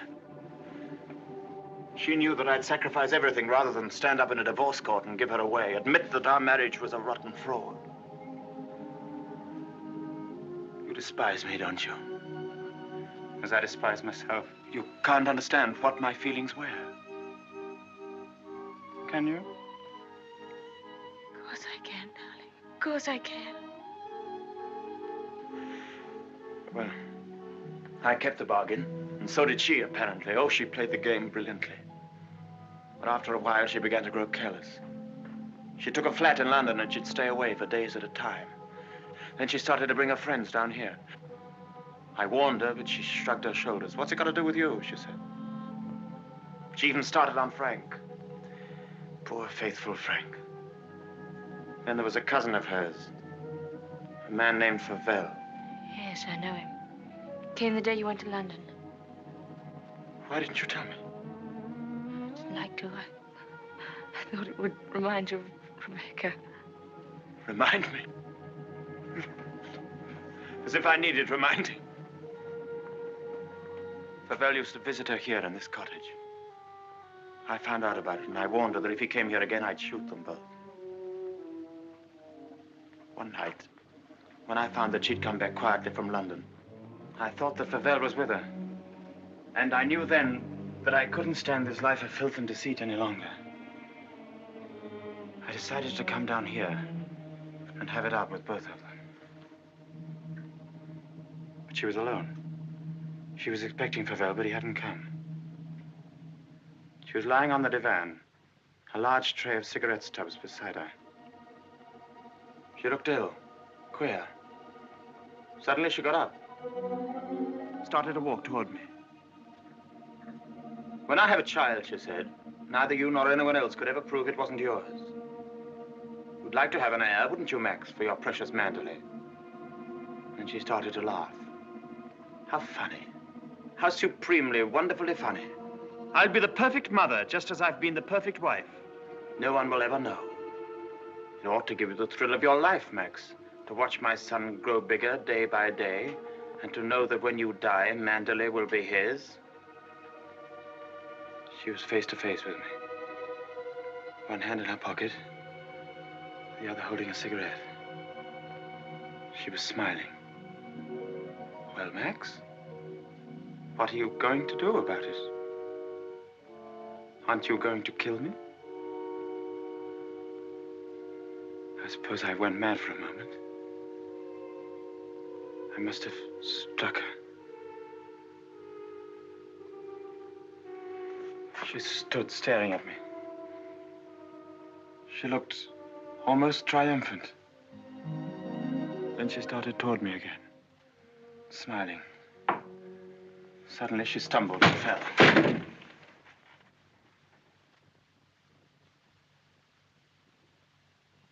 When I looked down, ages afterwards it seemed, she was lying on the floor. She'd struck her head on a heavy piece of ship's tackle. I remember wondering why she was still smiling. And I realized she was dead. But you didn't kill her. It was an accident. Who would believe me? I lost my head. I just knew I had to do something. Anything. I carried her out to the boat. It was very dark. There was no moon. I put her in the cabin. When the boat seemed a safe distance from the shore, I took a spike and drove it again and again through the planking of the hull. I opened up the sea cocks and the water began to come in fast. I climbed over into the dinghy and pulled away. I saw the boat heel over and sink. I pulled back into the cove. It started raining. Maxim, does anyone else know of this? No, no one except you and me. We must explain it. It's got to be the body of someone you've never seen before. No, they're bound to know. Her rings, bracelets she always wore. They'll identify her body. Then they'll remember the other woman. The other woman buried in the crypt. If they find out it was Rebecca, you must simply say that you made a mistake about the other body.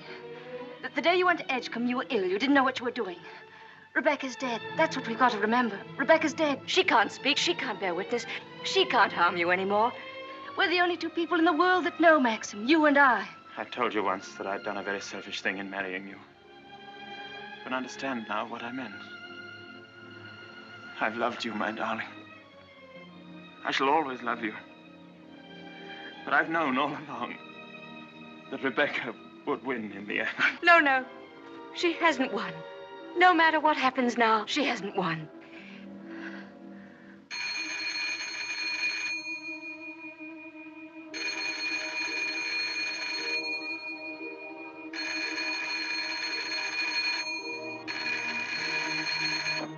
Hello?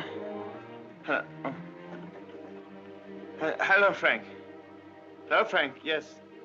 Who? Colonel Julian? Yes, tell him I'll meet him there as soon as I possibly can. What? Well, say we could talk about that when we're sure about the matter. What's happened? Colonel Julian called. He's the chief constable of the county. He's been asked by the police to go to the mortuary. He wanted to know if I could possibly have made a mistake about that other body.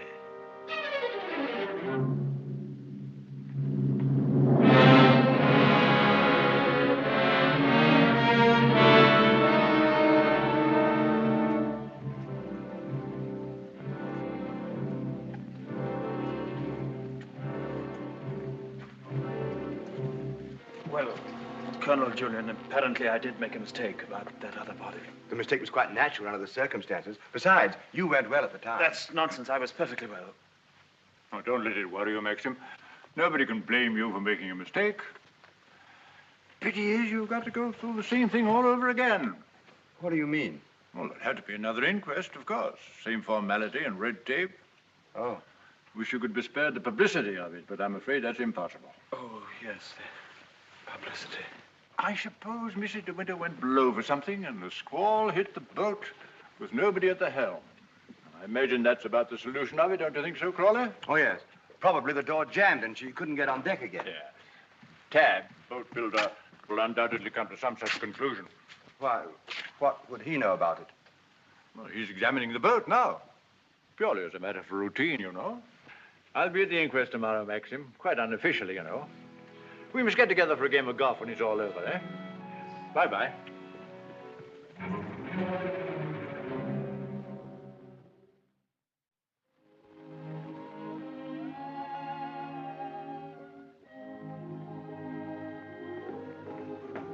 I have the evening papers, madam. Would you care to see them? Oh, no, thank you, Frith. And I prefer that Mr. De Winter weren't troubled with them either. I understand, madam. Permit me to say that we're all most distressed outside.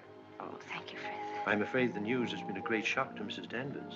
Yes, I rather expected it would be. It seems there's to be a coroner's inquest, madam? Yes, Frith, it's purely a formality. Of course, madam. I wanted to say that if any of us might be required to give evidence, I should be only too pleased to do anything that might help the family. Oh, thank you, Frith. Why, I'm sure Mr. De Winter will be very happy to hear it, but I don't think anything will be necessary.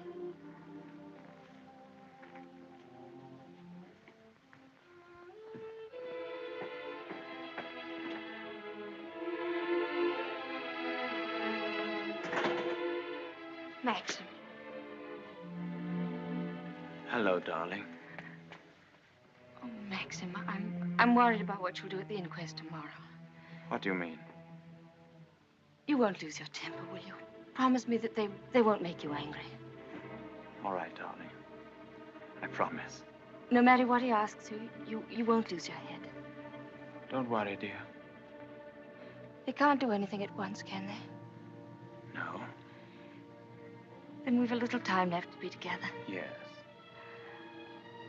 I want to go to the inquest with you. I'd rather you didn't, darling. But I can't wait here alone. I promise you I won't be in any trouble to you, and I must be near you so that no matter what happens, we won't be separated for a moment. All right, dear. I don't mind this whole thing, except for you. I can't forget what it's done to you. I've been thinking of nothing else since it happened. It's gone forever. That funny, young, lost look I loved won't ever come back. I killed that when I told you about Rebecca. It's gone. In a few hours, you've grown so much older. Maxim.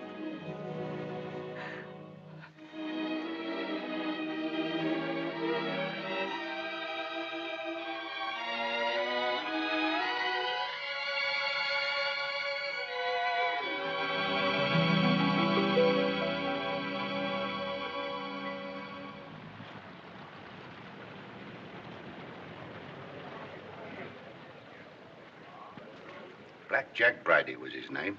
The most important arrest I ever made. It must have been about 2 years ago now. Of course, there was no doubt about it. He was hung a month after I caught him. Hello, wait a minute. They've got old Balmy Ben up now. You remember the late Mrs. De Winter, don't you? She's gone. Yes, we know that. She went in the sea. The sea got her. That's right, that's right. Now, we want you to tell us whether you were on the shore that last night she went sailing. Eh? Were you on the shore that last night she went out when she didn't come back? I didn't see nothing. I don't want to go to the asylum. Them cruel folks there. Now, nobody's going to send you to the asylum. All we want you to do is to tell us what you saw. I didn't see nothing. Come. Did you see Mrs. De Winter get into her boat that last night? I don't know nothing. I don't want to go to the asylum. Very well, you may go. You may go now. Now, Mr. Tabb. Yes, sir. Step forward, please.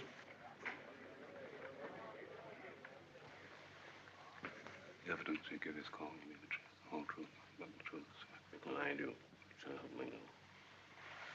The late Mrs. De Winter used to send her boat to your shipyard for reconditioning. That's right, sir.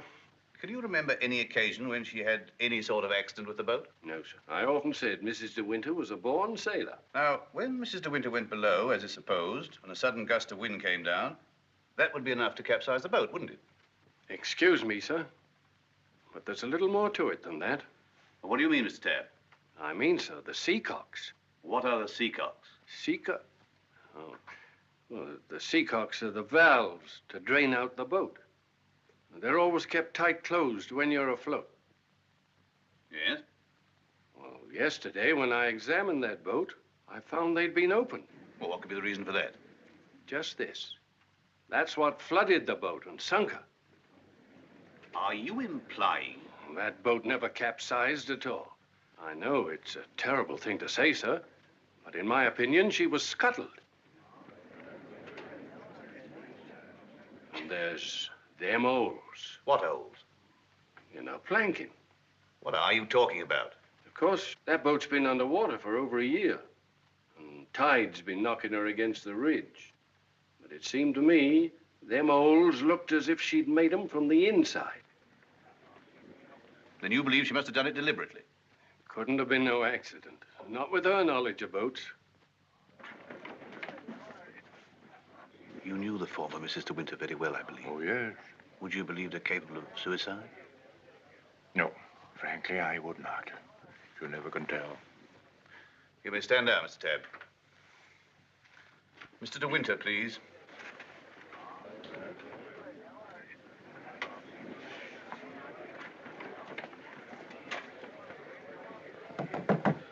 I'm sorry to drag you back for further questioning, Mr. De Winter, but you've heard the statement of Mr. Tabb. I wonder if you can help us in any way. I'm afraid not. Can you think of any reason why there should be holes in the planking of the late Mrs. De Winter's boat? Well, of course I can't think of any reason. Has anyone ever discussed these holes with you before? Well, since the boat has been at the bottom of the ocean, I scarcely think that likely. Mr. De Winter, I want you to believe we all feel very deeply for you in this matter, but you must remember that I don't conduct this inquiry for my own amusement. That's rather obvious, isn't it? I hope that it is. Well, since Mrs. De Winter went sailing alone, are we to believe that she drove those holes herself? Well, you may believe what you like. Can you enlighten us as to why Mrs. De Winter should have wanted to end her own life? I know of no reason whatever. Mr. De Winter, however painful it may be, I have to ask you a very personal question. Were relations between you and the late Mrs. De Winter perfectly happy? Were relations between you and the late Mrs. De Winter perfectly happy? I won't stand this any longer, and you might as well know now. My wife, she's fit. She's fit. We'll adjourn till after lunch. Mr. De Winter, I presume you'll be available for us then? I told you you should have had some breakfast. You're hungry, that's what's the matter with you.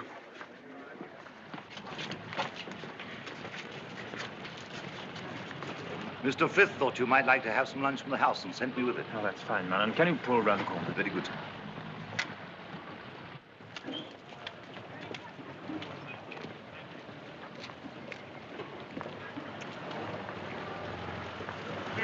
Awfully foolish to have me fainting like that. Nonsense. If you hadn't fainted like that, I'd have really lost my temper. Darling, please be careful.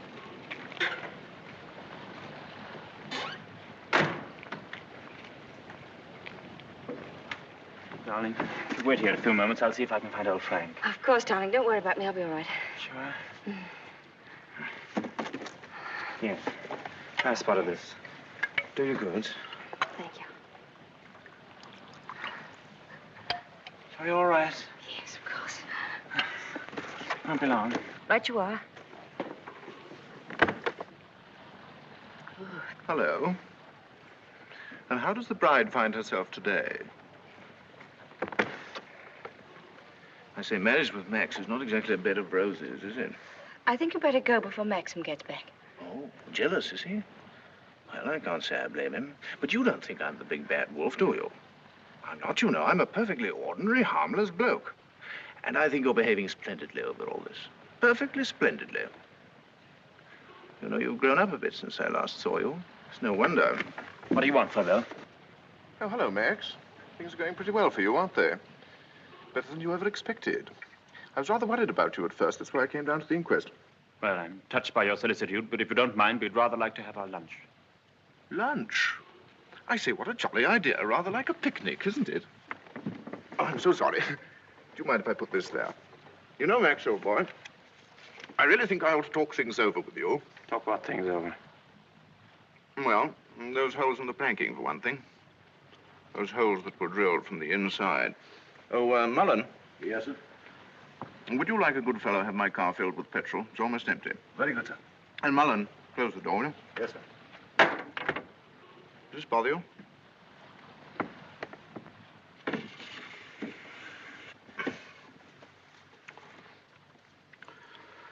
You know, boy, I have a strong feeling that before the day is out, somebody's going to make use of that rather expressive, though somewhat old-fashioned term, foul play.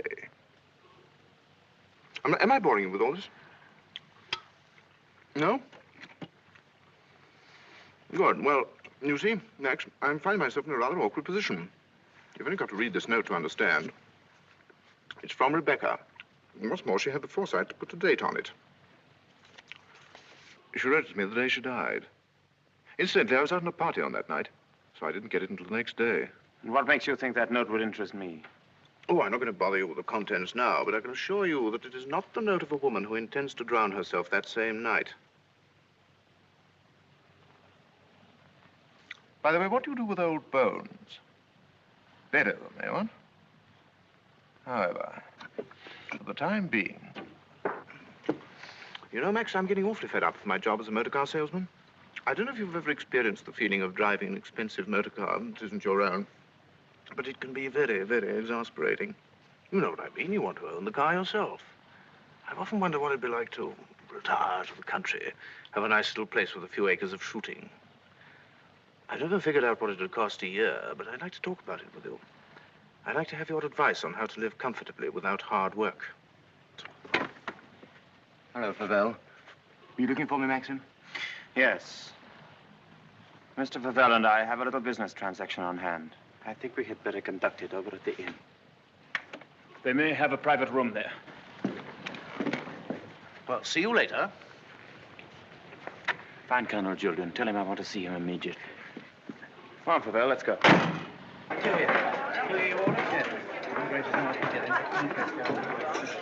Have you a private room, please? Of course, sir. Through there, sir. Hope this will do, Mr. De Winter. Oh, splendid. Splendid. Exactly like the Ritz. Any orders, gents? Yes, you might bring me a large brandy and soda. How about you, Max? Have one on me. I feel I can afford to play host.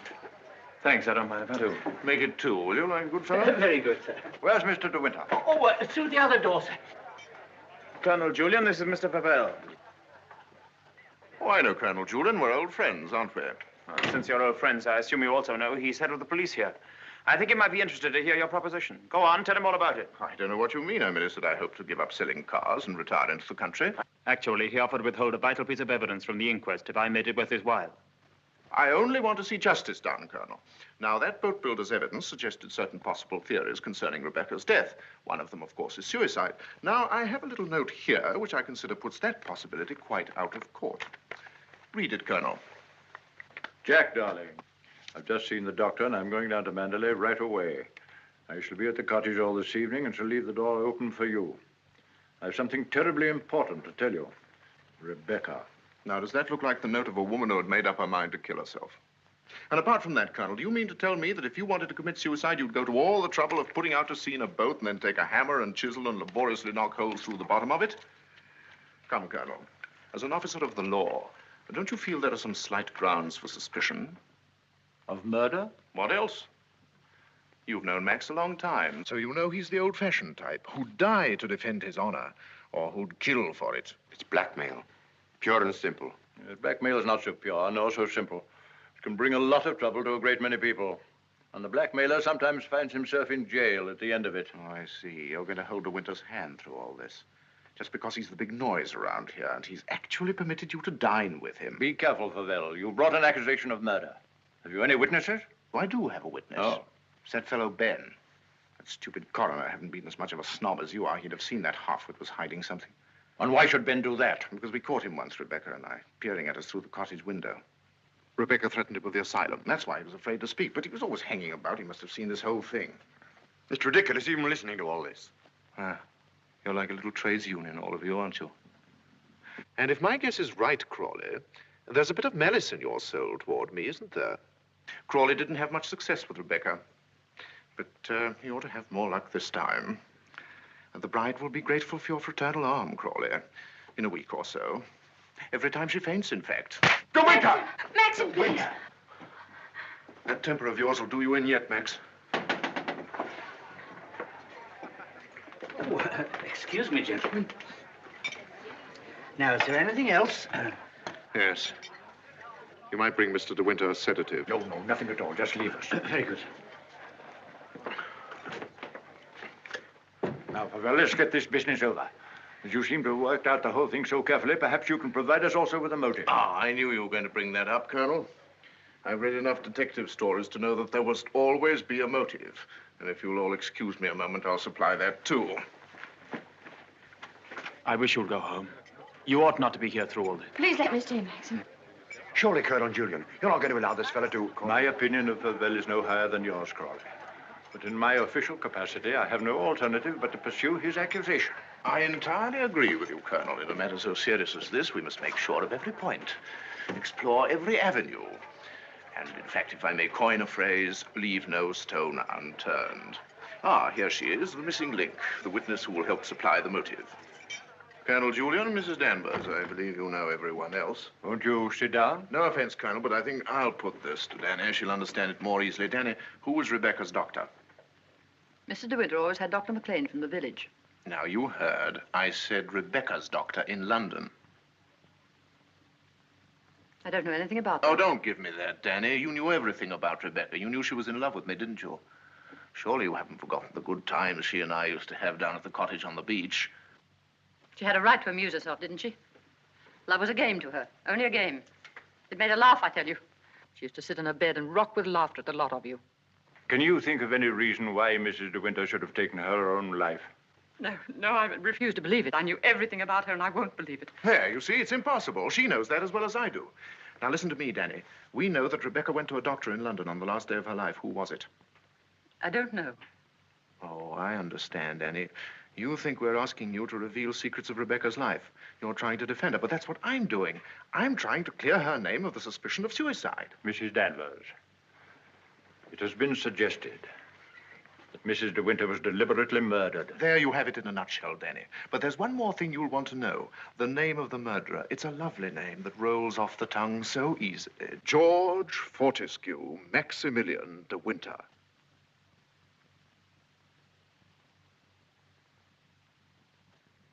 There was a doctor. Mrs. De Winter sometimes went to him privately. She used to go to him even before she was married. We don't want reminiscences, Danny. What was his name?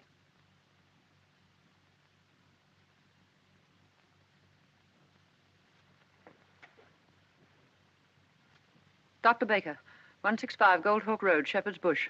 There you are, Colonel. There's where you'll find your motive. Go and question Dr. Baker. He'll tell you why Rebecca went to him, to confirm the fact that she was going to have a child.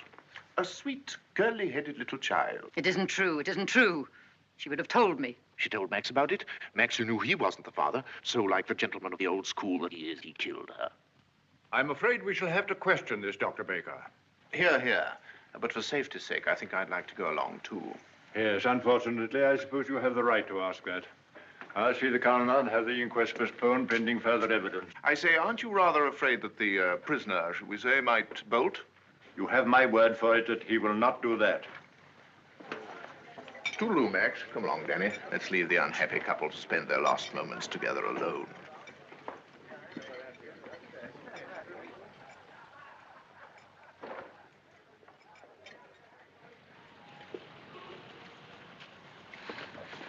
Are you sure you don't want me to go with you, Max? No, darling, it'll be very tiring for you. I'll be back the very first thing in the morning, and I won't even stop to sleep. I'll be waiting for you.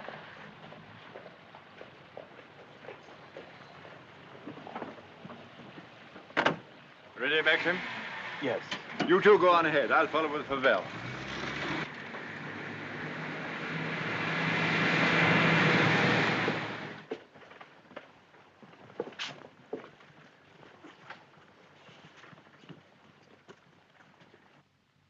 Dr. Baker, you may have seen Mr. De Winter's name in the papers recently. Oh, yes, in connection with the body that was found in a boat. My wife was reading all about it. A very sad case. My condolences. No, this is going to take hours. Let me... Don't bother, Favell. I think I can tell Dr. Baker. We're trying to discover certain facts concerning the late Mrs. De Winter's activities on the day of her death. October the 12th last year. And I want you to tell me, if you can, if anyone of that name paid you a visit on that date. I'm awfully sorry. I'm afraid I can't help you. I should have remembered the name De Winter. I've never attended a Mrs. De Winter in my life. Well, how can you possibly tell all your patients' names? I can look it up in my engagement diary, if you like. Did you say the 12th of October? Yes. Here we are. No De Winter. Are you sure?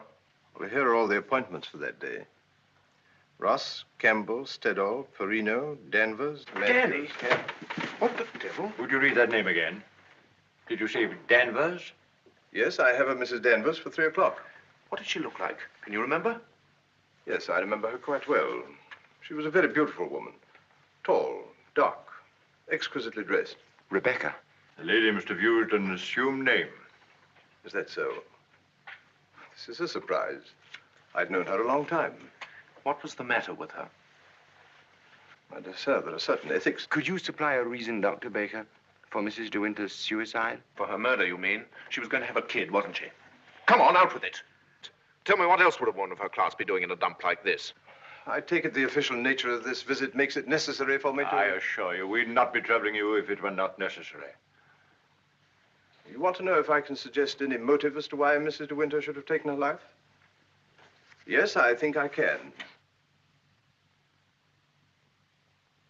The woman who called herself Mrs. Danvers was very seriously ill. She was not going to have a child. Well, that was what she thought. My diagnosis was different. I sent her to a well-known specialist for an examination and x-rays. And on this date, she returned to me for his report. I remember her standing here, holding out her hand for the photograph. I want to know the truth, she said. I don't want soft words in a bedside manner. If I'm for it, you can tell me right away. I knew she was not the type to accept a lie. She'd asked for the truth. I let her have it. She thanked me. I never saw her again, so I assumed that... What was wrong with her? Cancer. Yes, the growth was deep-rooted. An operation would have been no earthly use at all. In a short time, she would have been under morphia. There was nothing that could be done for her, except wait. Did she say anything when you told her? She smiled in a queer sort of way. Your wife was a wonderful woman, Mr. De Winter. And oh, yes, I remember she said something that struck me as being very peculiar at the time. When I told her it was a matter of months, she said, "Oh, no, doctor, not that long." You've been very kind. You've told us all we wanted to know. We should probably need an official verification. Verification? Yes, to confirm the verdict of suicide. I understand. Can I offer you gentlemen a glass of sherry? Oh, very kind. I think we ought to be going. Thank heaven we know the truth. Dreadful thing. Dreadful. A young and lovely woman like that. No wonder. I never had the remotest idea. Neither did Danny, I'm sure. I wish I had a drink. Will we be needed at the inquest any further, Colonel Julian? No. I can see to it that Maxim's not troubled any further. Thank you, sir. You ready to start, Colonel? No, thank you. I'm staying in town tonight. And let me tell you, Favell, blackmail is not much of a profession. And we know how to deal with it in our part of the world, strange as it may seem to you. Well, I'm sure I don't know what you're talking about. But if you ever need a new car, Colonel, just let me know. It's impossible to thank you for your kindness to us through all this. You know what I feel without my saying anything. Not at all. Put the whole thing behind you. But let your wife know she'll be getting worried. Yes, of course. I'll phone her at once, then we'll get straight down to Mandalay. Goodbye, Crawley. Maxim's got a great friend.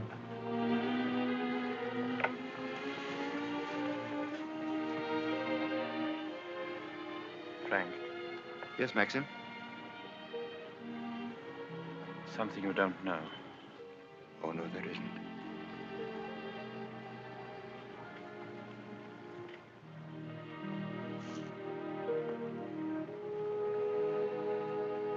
I didn't kill her, Frank.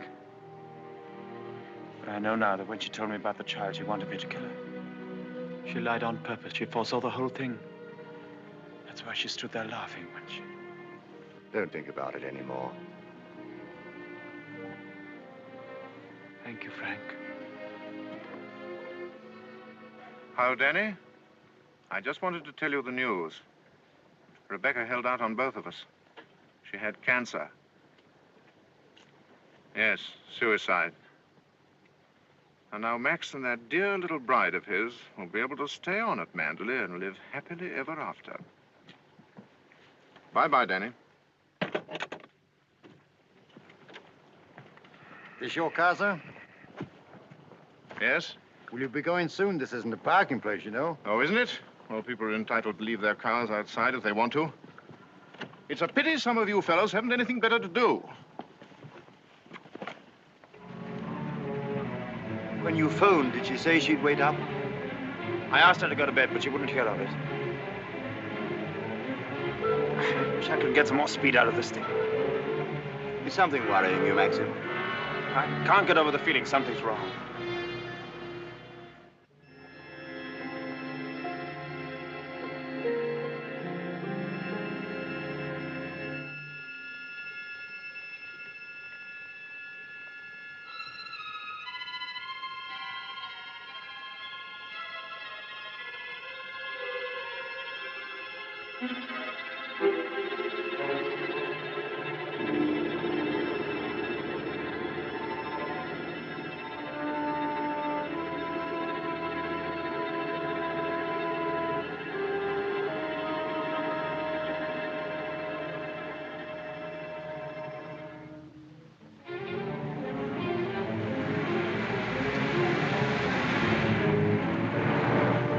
Frank. What's the matter? Why did we stop? What's the time?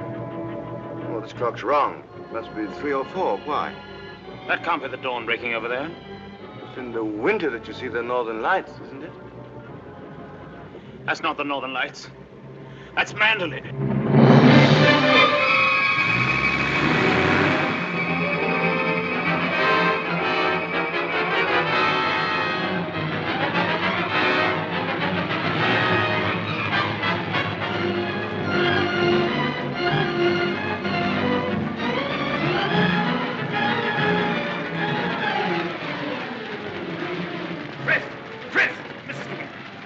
I thought I saw her. Where?